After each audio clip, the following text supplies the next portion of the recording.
ਮੈਂ ਸਭ ਤੋਂ ਪਹਿਲਾਂ ਤਾਂ being a teacher Facebook page ਦਾ ਸ਼ੁਕਰਗੁਜ਼ਾਰ ਹਾਂ ਕਿ ਉਹਨਾਂ ਨੇ ਮੈਨੂੰ ਮੌਕਾ ਦਿੱਤਾ ਆਪਣੀਆਂ ਗੱਲਾਂ ਤੁਹਾਡੇ ਨਾਲ ਸਾਂਝੀਆਂ ਕਰਨ ਦਾ। ਔਰ ਮੈਂ ਸ਼ੁਕਰਗੁਜ਼ਾਰ ਹਾਂ ਜੋ ਫੇਸਬੁੱਕ ਦੋਸਤ ਲਾਈਵ ਨੂੰ ਦੇਖ ਰਹੇ ਆ ਜਾਂ ਬਾਅਦ ਵਿੱਚ ਦੇਖਣਗੇ। ਔਰ ਇਹ ਬਹੁਤ ਹੀ ਇੱਕ ਇੱਕ ਜਿਹੜਾ ਫੇਸਬੁੱਕ ਪੇਜ ਬਣਾਇਆ, ਜਿਸ ਇਸ਼ੂ ਨੂੰ ਲੈ ਕੇ ਫੇਸਬੁੱਕ ਪੇਜ ਬਣਾਇਆ ਹੈ, ਉਹ ਮੇਰੇ ਹਿਸਾਬ ਨਾਲ ਬਹੁਤ ਪ੍ਰਸੰਗਿਕ ਹੈ। ਮੈਂ ਇਸ ਕਰਕੇ ਸਾਰੇ ਸਾਥੀਆਂ ਨੂੰ ਵਧਾਈ ਵੀ ਦੇਣਾ ਚਾਹਣਾ। ਮੈਂ ਇਸ ਕਰਕੇ ਨਹੀਂ ਕਹਿ ਰਿਹਾ ਕਿ ਇਹ ਸਾਰੇ ਸਾਥੀ ਅਸੀਂ ਦੋਸਤ ਹਾਂ, ਆਪਸ 'ਚ ਪੁਰਾਣੇ ਜਾਣਦੇ ਹਾਂ ਇੱਕ ਦੂਸਰੇ ਨੂੰ, ਪਰ ਇਸ ਕਰਕੇ ਕਿ ਇਹਦੇ ਕੁਝ ਕਾਰਨ ਨੇ। ਔਰ ਇਹਦੀ ਇੱਕ ਜੋ ਰੈਲੇਵੈਂਸ ਹੈਗੀ ਹੈ, ਖਾਸ ਕਰ ਅੱਜ ਦੇ ਟਾਈਮ 'ਚ ਟੀਚਰ ਬਾਰੇ ਗੱਲ ਕਰਨੀ, ਐਜੂਕੇਸ਼ਨ ਬਾਰੇ ਗੱਲ ਕਰਨੀ, ਔਰ ਸਿੱਖਿਆ ਬਾਰੇ ਗੱਲ ਕਰਨੀ, ਸਿੱਖਿਆ ਸਿਧਾਂਤਾਂ ਬਾਰੇ ਗੱਲ ਕਰਨੀ, ਸਿੱਖਿਆ ਸ਼ਾਸਤਰ ਬਾਰੇ ਗੱਲ ਕਰਨੀ, ਮੇਰੇ ਖਿਆਲ 'ਚ ਬਹੁਤ ਹੀ ਪ੍ਰਸੰਗਿਕ ਹੈ। ਮੈਂ ਆਪਣਾ ਲੈਕਚਰ ਸ਼ੁਰੂ ਕਰਨ ਤੋਂ ਪਹਿਲਾਂ ਇਸ ਦੀ ਪ੍ਰਸੰਗਿਕਤਾ ਬਾਰੇ ਤੁਹਾਡੇ ਨਾਲ ਆਪਣੇ ਵਿਚਾਰ ਸਾਂਝੇ ਕਰਨਾ ਚਾਹਣਾ। ਇੱਕ ਤਾਂ ਇਹ ਦੇਖੋ ਕਿ ਟਾਈਮ ਜਿਹੜਾ ਅਸੀਂ ਮਤਲਬ we are passing in the difficult times. ਕੋਵਿਡ-19 ਦਾ ਟਾਈਮ ਹੈ, ਮਹਾਮਾਰੀ ਦਾ ਟਾਈਮ ਹੈ, ਔਰ ਇੱਕ ਕਿਸਮ ਦੀ ਉਦਾਸੀ ਹੈ, ਕੰਮਕਾਰ ਨਹੀਂ ਚੱਲ ਰਹੇ ਉਸ ਤਰ੍ਹਾਂ ਨਾਲ, ਸਾਰਾ ਚੀਜ਼ਾਂ ਚੱਲ ਰਹੀਆਂ ਨੇ। ਲੇਕਿਨ ਜਦੋਂ ਅਸੀਂ ਫਿਰ ਵੀ ਸਿੱਖਿਆ ਦੇ ਹੋਰ ਮਸਲਿਆਂ 'ਤੇ, ਜਿਹੜੇ ਬਹੁਤ ਹੀ ਗੰਭੀਰ ਮਸਲੇ ਨੇ, ਉਹਨਾਂ 'ਤੇ ਅਸੀਂ ਡਾਇਲੋਗ ਕਰ ਰਹੇ ਹਾਂ, ਸੰਵਾਦ ਕਰ ਰਹੇ ਹਾਂ, ਤਾਂ ਇੱਕ ਕਿਸਮ ਦਾ ਇੱਕ ਨਵੀਂ ਤੁਹਾਡੇ ਅੰਦਰ ਇੱਕ ਉਤਸ਼ਾਹ ਵੀ ਦਿੰਦਾ ਹੈ ਕਿ ਅਸੀਂ ਡਿਫਿਕਲਟ ਟਾਈਮਸ ਦੇ ਵਿੱਚ, ਅਸੀਂ ਔਖੇ ਟਾਈਮ ਦੇ ਵਿੱਚ, ਮਹਾਮਾਰੀ ਦੇ ਟਾਈਮ ਦੇ ਵਿੱਚ, ਉਦਾਸੀ ਦੇ ਟਾਈਮ ਦੇ ਵਿੱਚ ਸਾਡੇ 'ਚ ਇੰਨੀ ਕੈਪੇਬਿਲਿਟੀ ਜਾਂ ਕੈਪੈਸਿਟੀ ਹੈਗੀ ਹੈ ਕਿ ਅਸੀਂ ਮਤਲਬ we can talk about something constructive and creative. ਔਰ ਅਸੀਂ ਹਜੇ ਉਹ ਆਪਣੀ ਤਾਕਤ ਜਿਹੜੀ ਹੈ ਗਵਾਈ ਨਹੀਂ। ਔਰ ਇਸ ਕਰਕੇ ਸਾਥੀ ਜਿਹੜੇ ਇਸ ਤਰ੍ਹਾਂ ਦਾ ਸੀਰੀਅਸ ਕੰਮ ਕਰ ਰਹੇ ਨੇ, being a teacher the page ਬਣਾ ਕੇ, ਉਹ ਸੱਚੀ ਬਹੁਤ ਵਧੀਆ ਕੰਮ ਹੈ। ਦੂਜਾ, ਇਸ ਖਾਸ ਕਰ ਜੰਕਚਰ ਦੇ ਵਿੱਚ ਜਦੋਂ ਸਾਡਾ ਸਮਾਜ ਹੈ ਜਿਹੜਾ ਉਹ ਫਿਰਕਾ ਪ੍ਰਸਤੀ ਦੀ ਮਾਰ ਹੇਠ ਹੈ, ਨਫ਼ਰਤ ਹੈ ਆਪਸ 'ਚ, ਔਰ ਇਕਨੋਮਿਕ ਡਿਪਰੈਸ਼ਨ ਹੈ, ਔਰ ਬਹੁਤ ਸਾਰਾ ਅਨਐਮਪਲੋਇਮੈਂਟ ਹੈ, ਬੇਰੁਜ਼ਗਾਰੀ ਹੈ, ਔਰ ਡਰੱਗ ਐਡਿਕਸ਼ਨ ਹੈ, ਬੌਧਿਕ ਕੰਗਾਲੀ ਕੁਝ ਲੋਕ ਕਹਿ ਦਿੰਦੇ ਨੇ। ਤਾਂ ਸਾਡਾ ਸਮਾਜ ਇਸ ਤਰ੍ਹਾਂ ਦੀਆਂ ਬਹੁਤ ਸਾਰੀਆਂ ਸਮੱਸਿਆਵਾਂ ਦੇ ਨਾਲ ਘਿਰਿਆ ਹੋਇਆ। ਔਰ ਖਾਸ ਕਰਕੇ ਜਿਹੜਾ ਜੈਂਡਰ ਡਿਸਕ੍ਰਿਮੀਨੇਸ਼ਨ ਦਾ ਇਸ਼ੂ ਹੈ, ਜਿਸ 'ਤੇ ਇਹ ਸਾਥੀ ਕੁਝ ਗੱਲ ਵੀ ਕਰ ਰਹੇ ਨੇ, ਪਰ ਮੈਂ ਇਸ ਗੱਲ ਨੂੰ ਅੰਡਰਲਾਈਨ ਕਰਨਾ ਚਾਹਣਾ, ਬਲਕਿ ਜ਼ੋਰ ਦੇ ਕੇ ਕਹਿਣਾ ਚਾਹਣਾ ਕਿ ਇਹ ਸਾਰੇ ਜਿਹੜੇ ਇਸ਼ੂ ਨੇ ਜਾਂ ਜਿੰਨੀਆਂ ਵੀ ਬੁਰਾਈਆਂ ਨੇ ਇਸ ਸੁਸਾਇਟੀ ਦੀਆਂ, ਬੁਨਿਆਦੀ ਤੌਰ 'ਤੇ ਕਿਤੇ ਨਾ ਕਿਤੇ ਪੈਡਾਗੋਜੀ ਦੇ ਨਾਲ ਡਾਇਰੈਕਟਲੀ ਔਰ ਇਨਡਾਇਰੈਕਟਲੀ ਸੰਬੰਧਿਤ ਹੈ। ਪੈਡਾਗੋਜੀ ਮੀਨਸ ਸਿੱਖਿਆ ਸ਼ਾਸਤਰ ਨਾਲ, ਸਿੱਖਿਆ ਨਾਲ, ਅਧਿਆਪਕਾਂ ਨਾਲ। ਔਰ ਇਸ ਕਰਕੇ ਇਹ ਚੀਜ਼ਾਂ ਬਹੁਤ ਰੈਲੇਵੈਂਸ ਨੇ। ਔਰ ਖਾਸ ਕਰ ਅੱਜ ਦੇ ਟਾਈਮ 'ਚ ਜਦੋਂ ਅਸੀਂ 21ਵੀਂ ਸਦੀ ਦੇ ਵਿੱਚ ਰਹਿ ਰਹੇ ਹਾਂ, ਔਰ 21ਵੀਂ ਸਦੀ ਨੂੰ ਬਹੁਤ ਹੀ ਮਸ਼ਹੂਰ ਇਤਿਹਾਸਕਾਰ ਐਰਿਕ ਹੌਬਸਬਾਮ, ਉਹ ਕਹਿੰਦਾ ਕਿ ਜਿਹੜੀ 21st ਸੈਂਚਰੀ ਹੈ, this is the century of knowledge. ਇਹ ਗਿਆਨ ਦੀ ਸਦੀ ਹੈ। ਔਰ ਜਦੋਂ ਉਹ ਕਹਿੰਦਾ ਸੀ ਕਿ ਗਿਆਨ ਬਹੁਤ ਤੇਜ਼ੀ ਨਾਲ ਜਿਹੜਾ ਇਨਕਰੀਜ਼, ਦੁੱਗਣਾ ਚੌਗਣਾ ਹੋਊਗਾ। ਉਹ ਇੱਕ ਡਾਟਾ ਦਿੰਦਾ ਹੈ ਕਿ ਜਿੰਨਾ ਗਿਆਨ 21 ਈਸਵੀ ਤੋਂ ਲੈ ਕੇ 1750 ਈਸਵੀ ਤੱਕ ਹੋਇਆ, ਜਾਂ ਜਿੰਨਾ 1750 ਈਸਵੀ ਤੱਕ ਇਹ ਗਿਆਨ ਹੋਇਆ, ਉਨਾ ਜਿਹੜਾ ਗਿਆਨ ਹੈ ਅੱਗੇ 1900 ਈਸਵੀ ਤੱਕ ਹੋ ਗਿਆ, ਭਾਵ 150 ਸਾਲ ਵਿੱਚ ਹੋ ਗਿਆ, 1750 ਤੋਂ 1900 ਤੱਕ। ਫਿਰ ਉਨਾ ਹੀ ਗਿਆਨ ਜਿੰਨਾ 1900 ਸਾਲਾਂ 'ਚ ਅਸੀਂ ਇਕੱਠਾ ਕੀਤਾ, ਉਨਾ ਗਿਆਨ ਫਿਰ 50 ਸਾਲਾਂ ਵਿੱਚ 1950 ਤੱਕ ਹੋ ਗਿਆ। ਫਿਰ ਇਸ ਤੋਂ ਬਾਅਦ ਇਹ ਗਿਆਨ ਜਿਹੜਾ ਲਗਾਤਾਰ ਵੱਧਦਾ ਗਿਆ, ਲਗਾਤਾਰ ਦੁੱਗਣਾ ਚੌਗਣਾ ਹੁੰਦਾ ਗਿਆ। ਤੇ ਇਸ ਸਮੇਂ ਦੇ ਵਿੱਚ ਐਜੂਕੇਸ਼ਨ ਦੀ ਗੱਲ ਕਰਨੀ, ਇਸ ਸਮੇਂ ਦੇ ਵਿੱਚ ਟੀਚਰਸ ਦੀ ਗੱਲ ਕਰਨੀ, ਇਹ ਬਹੁਤ ਰੈਲੇਵੈਂਟ ਹੈ, ਕਾਫੀ ਗੱਲ ਇਹ ਕਰਦਾ। ਔਰ ਖਾਸ ਕਰ ਜਿਹੜਾ ਪੰਜਾਬੀ ਸੁਸਾਇਟੀ 'ਚ ਦੋ ਤਰ੍ਹਾਂ ਦੇ ਜਿਹੜੇ ਬਹੁਤ ਵਿਚਾਰ ਚੱਲਦੇ ਰਹਿੰਦੇ ਨੇ। ਇੱਕ ਤਾਂ ਆਪਾਂ ਕਬੀਰ ਦਾ ਦੋਹਾ ਹੈ, ਗੁਰੂ ਗੋਬਿੰਦ ਦੋਊ ਖੜੇ ਕਾਕੇ ਲਾਗੂ ਪਾਏ, ਬਲਿਹਾਰੀ ਗੁਰੂ ਆਪਣੇ ਗੋਬਿੰਦ ਦਿਓ ਮਿਲਾਏ। ਅਸੀਂ ਬਹੁਤ ਆਈਡਲਿਸਟਿਕ ਜਿਹੜੀ ਟੀਚਰ ਨੂੰ ਨੇਸ਼ਨ ਬਿਲਡਰ ਕਹਿੰਦੇ ਹਾਂ, ਕਦੇ ਅਸੀਂ ਸਿਰਜਕ ਕਹਿੰਦੇ ਹਾਂ।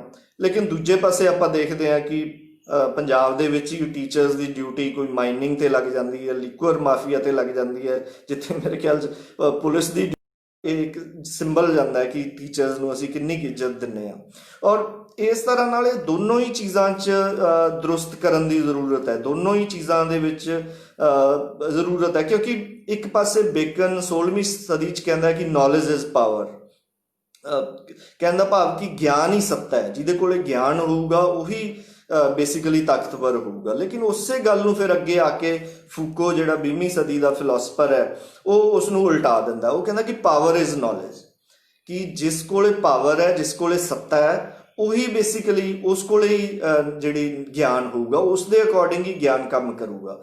ਇਸ ਗੱਲ ਨੂੰ ਹੋਰ ਬੜੇ ਕਲੀਅਰਲੀ ਇੱਕ ਲੂਇਸ ਐਲਥਿਊਜ਼ਰ ਫਿਲਾਸਫਰ ਹੋਏ ਨੇ, ਉਹ ਆਪਣੀ ਕਿਤਾਬ Lenin and philosophy and other essays ਦੇ ਵਿੱਚ ਬੜਾ ਕਲੀਅਰ ਦੱਸਦੇ ਨੇ ਕਿ ਉਹ ਕਹਿੰਦਾ ਕਿ ਦੋ ਤਰ੍ਹਾਂ ਦੇ ਜਿਹੜੇ ਸਟੇਟ ਕੋਲੇ ਅਪਰੇਟਸ ਹੁੰਦੇ ਨੇ। ਪਹਿਲੇ ਨੂੰ ਰਿਪਰੈਸਿਵ ਅਪਰੇਟਸ ਆਫ ਸਟੇਟ ਕਹਿੰਦਾ, ਭਾਵ ਦਮਨਕਾਰੀ ਸਟੇਟ ਸਨ, ਜਿਵੇਂ ਕਿ ਪੁਲਿਸ, ਫੌਜ, ਅਦਾਲਤ, ਸਰਕਾਰ, ਪ੍ਰਸ਼ਾਸਨ, ਇਹ ਸਾਰਾ ਕੁਝ ਹੁੰਦਾ ਹੈ।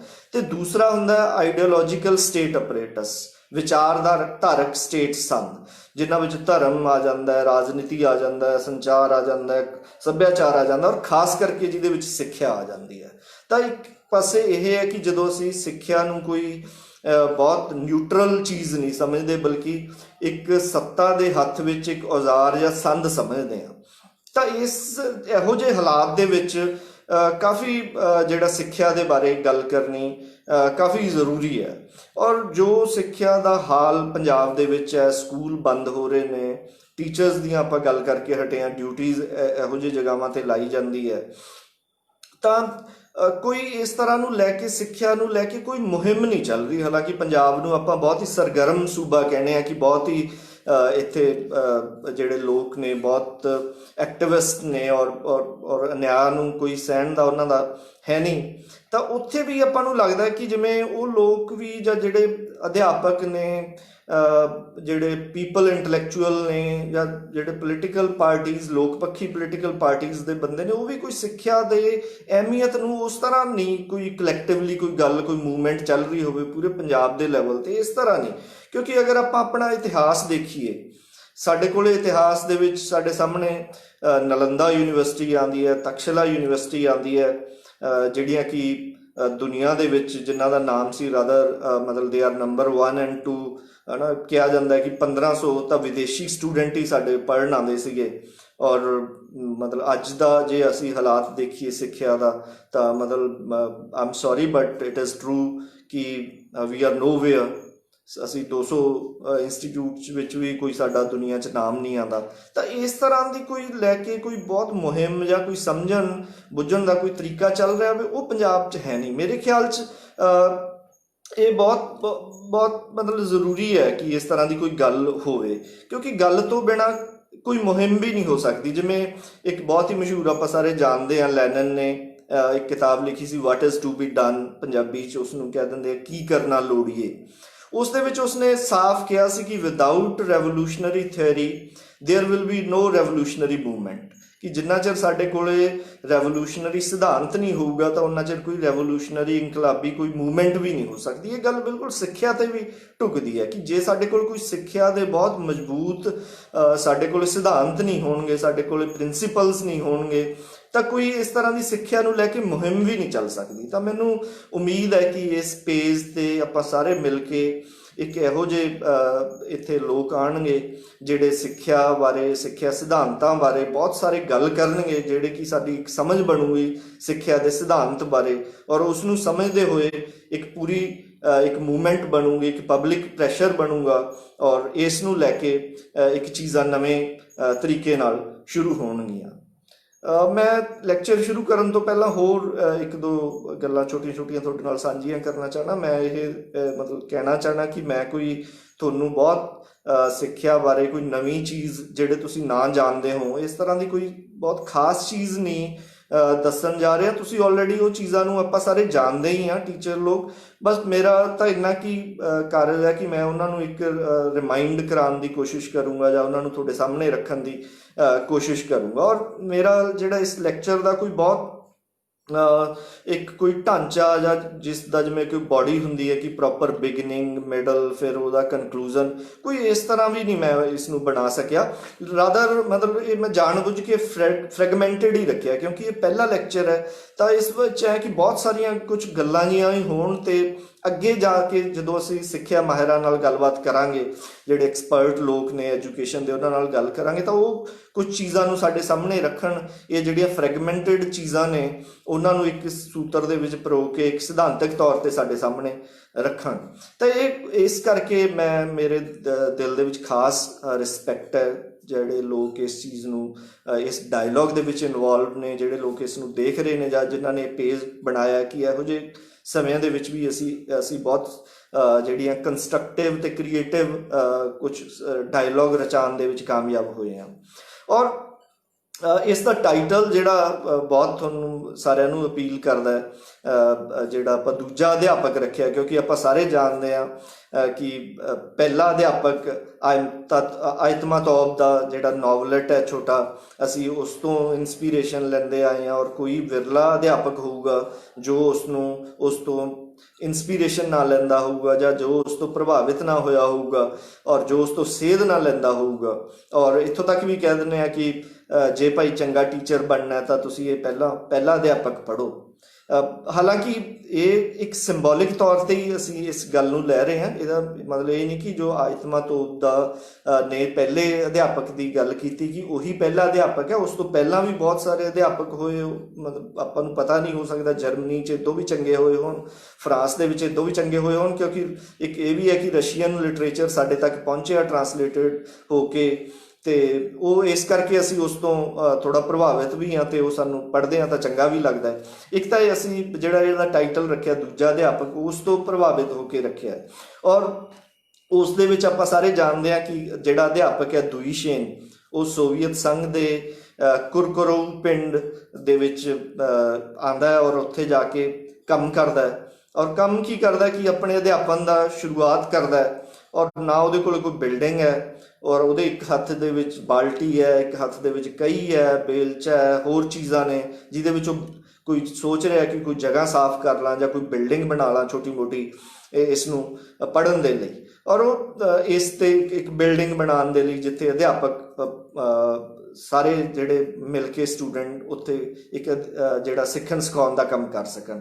ਔਰ ਦੂਜੇ ਪਾਸੇ ਉਹ ਜਦੋਂ ਜਾਂਦਾ ਪਿੰਡ 'ਚ ਤਾਂ ਕੋਈ ਲੋਕ, ਕਿਉਂਕਿ ਆਰਥਿਕ ਇੰਨਾ ਮਾੜੀ ਹਾਲਤ ਹੈ ਕਿ ਕੋਈ ਪੜ੍ਹਾਈ ਨੂੰ ਲੈ ਕੇ ਕੋਈ ਆਪਣੇ ਬੱਚੇ ਭੇਜਣ ਨੂੰ ਤਿਆਰ ਨਹੀਂ। ਔਰ ਉਹ ਜਾ ਕੇ ਲੋਕਾਂ ਨੂੰ ਸਮਝਾਉਂਦਾ ਹੈ। ਔਰ ਉਹ ਕਹਿੰਦਾ ਹੈ ਕਿ ਮੈਂ ਨਾਵਲ ਤੋਂ ਇੱਕ ਕੋਟ ਕਰਨਾ ਚਾਹਣਾ ਕਿ ਅਸੀਂ ਗਰੀਬ ਕਿਸਾਨ ਹਾਂ, ਸਾਨੂੰ ਹਮੇਸ਼ਾ ਹੀ ਲਤਾੜਿਆ ਜਾਂਦਾ ਰਿਹਾ ਹੈ, ਹਨੇਰੇ ਵਿੱਚ ਰੱਖਿਆ ਜਾਂਦਾ ਰਿਹਾ ਹੈ। ਅਸੀਂ ਹੁਣ ਚਾਨਣ ਵਿੱਚ ਆਈਏ, ਪੜ੍ਹੀਏ ਲਿਖੀਏ, ਇਹਦੇ ਲਈ ਬੱਚਿਆਂ ਨੂੰ ਪੜ੍ਹਾਉਣਾ ਬਹੁਤ ਜ਼ਰੂਰੀ ਹੈ। ਔਰ ਆਪਾਂ ਨੂੰ ਪਤਾ ਹੈ ਕਿ ਬਾਅਦ 'ਚੋਂ ਇੱਕ ਜਿਹੜੀ ਅਨਾਥ ਗਰੀਬ ਲੜਕੀ ਹੁੰਦੀ ਹੈ ਅਲਤਨਾਈ, ਉਹ ਐਜੂਕੇਸ਼ਨ ਦੀ ਫਿਲੋਸਫਰ ਬਣਦੀ ਹੈ ਔਰ ਬਹੁਤ ਅੱਗੇ ਜਾ ਕੇ ਉਹ ਚੰਗਾ ਕੰਮ ਕਰਦੀ ਹੈ ਰਸ਼ੀਆ ਦੇ ਵਿੱਚ। ਔਰ ਇਸ ਤਰ੍ਹਾਂ ਨਾਲ ਇੱਕ ਉਹ ਅਧਿਆਪਕ ਸੀਗਾ। ਔਰ ਕਿਉਂਕਿ ਜਦੋਂ ਅਸੀਂ ਉਸ ਨਾਲ ਰਿਲੇਟਿਵਲੀ ਕੰਪੈਰੀਜ਼ਨ ਕਰਦੇ ਹਾਂ, ਮੈਨੂੰ ਲੱਗਦਾ ਕਿ ਸਾਡੀ ਜਿਹੜੀ ਹਾਲਤ ਹੈ ਉਹ ਉਸ ਨਾਲੋਂ ਖਾਸੀ ਠੀਕ ਹੈ, ਕਿਉਂਕਿ ਸਾਡੇ ਕੋਲ ਠੀਕ ਠਾਕ ਬਿਲਡਿੰਗਸ ਵੀ ਹੈਗੀਆਂ ਨੇ ਅੱਜ, ਔਰ ਸਾਡੇ ਕੋਲ ਜਿਹੜਾ ਕੁਝ ਹੋਰ ਸਾਜੋ ਸਮਾਨ ਵੀ ਹੈਗਾ ਐਜੂਕੇਸ਼ਨ ਨੂੰ ਲੈ ਕੇ। ਔਰ ਕੁਝ ਨਾ ਕੁਝ ਜਿਹੜੇ ਅਧਿਆਪਕ ਨੇ ਔਰ ਜਿਹੜੇ ਬੱਚੇ ਨੇ ਉਹ ਖਾਸ ਕਰ ਸਿੱਖਿਆ ਹਾਸਲ ਕਰਨ ਦੀ ਉਹਨਾਂ 'ਚ ਤਾਂਘ ਹੈ, ਚਾਹੇ ਉਹ ਅਮੀਰ ਦਾ ਬੱਚਾ ਹੈ, ਚਾਹੇ ਉਹ ਮਜ਼ਦੂਰ ਦਾ ਬੱਚਾ ਹੈ, ਚਾਹੇ ਉਹ ਪਿੰਡ ਦਾ ਬੱਚਾ ਹੈ, ਸ਼ਹਿਰ ਦਾ ਬੱਚਾ ਹੈ। ਲੇਕਿਨ ਤੁਸੀਂ ਕਿਸੇ ਨੂੰ ਐਜੂਕੇਸ਼ਨ ਦੇਣ ਦੀ ਗੱਲ ਕਰੋਗੇ ਤਾਂ ਕੋਈ, ਜਿਵੇਂ ਦੁਈਸ਼ੇਨ ਨੂੰ ਫੇਸ ਕਰਨਾ ਪਿਆ ਸੀ, ਵੀ ਕੋਈ ਤਿਆਰ ਨਹੀਂ ਸੀ ਉੱਥੇ ਦੇਖਣ ਨੂੰ। ਤਾਂ ਇਹ ਸਾਡੇ ਕੋਲ ਸਭ ਤੋਂ ਖਾਸ ਗੱਲ ਹੈ ਕਿ ਸਿੱਖਣ ਸਿਖਾਉਣ ਨੂੰ ਲੋਕ ਤਿਆਰ ਨੇ। ਤਾਂ ਮੈਂ ਰਿਲੇਟਿਵਲੀ ਇਹ ਕਹਿਣਾ ਚਾਹਣਾ ਕਿ ਸਾਡੇ ਕੋਲ ਜਿਹੜੇ ਹਾਲਾਤ ਨੇ ਥੋੜ੍ਹੇ ਦੁਈਸ਼ੇਨ ਨਾਲੋਂ ਚੰਗੇ ਨੇ। ਔਰ ਹਾਲਾਂਕਿ ਸਾਡੇ ਵੀ ਜਿਹੜੇ ਪਹਿਲੇ ਅਧਿਆਪਕ ਸੀ, ਪੰਜਾਬੀ ਪਹਿਲੇ ਅਧਿਆਪਕ ਸੀ, ਉਹ ਆਪਾਂ ਨੂੰ ਪਤਾ ਹੈ ਕਿ ਉਹ ਪਿੰਡਾਂ ਦੇ ਵਿੱਚ ਪੜ੍ਹਾਉਂਦੇ ਸੀ, ਪਿੰਡਾਂ ਦੇ ਵਿੱਚ ਹੀ ਰਹਿੰਦੇ ਸੀ, ਉਸੇ ਪਿੰਡ ਦੇ ਵਿੱਚ ਜਾ ਕੇ ਰਹਿੰਦੇ, 2-3 ਪੀੜ੍ਹੀਆਂ ਨੂੰ ਪੜ੍ਹਾਉਂਦੇ, ਸਿੱਖਿਆ ਦਾ ਚਾਨਣ ਬਣਦੇ, ਫਿਰ ਉਸੇ ਹੀ ਪਿੰਡ ਦੇ ਹੋ ਕੇ ਰਹਿ ਜਾਂਦੇ ਸੀਗੇ। पर अज थोड़ा बदलाव आया, लेकिन फिर भी आप कह सकते हैं कि रैलेटिवली साडे कोल चीज़ां थोड़ियां पहलां नालों ठीक होईयां ने। पर इसका ये भी नहीं हैगा कि जे एजुकेशन है कि अज के मामले च, बल्कि ये तो ज़्यादा गुंझलदार हुई है, ज़्यादा प्रॉब्लमैटिक हुई है।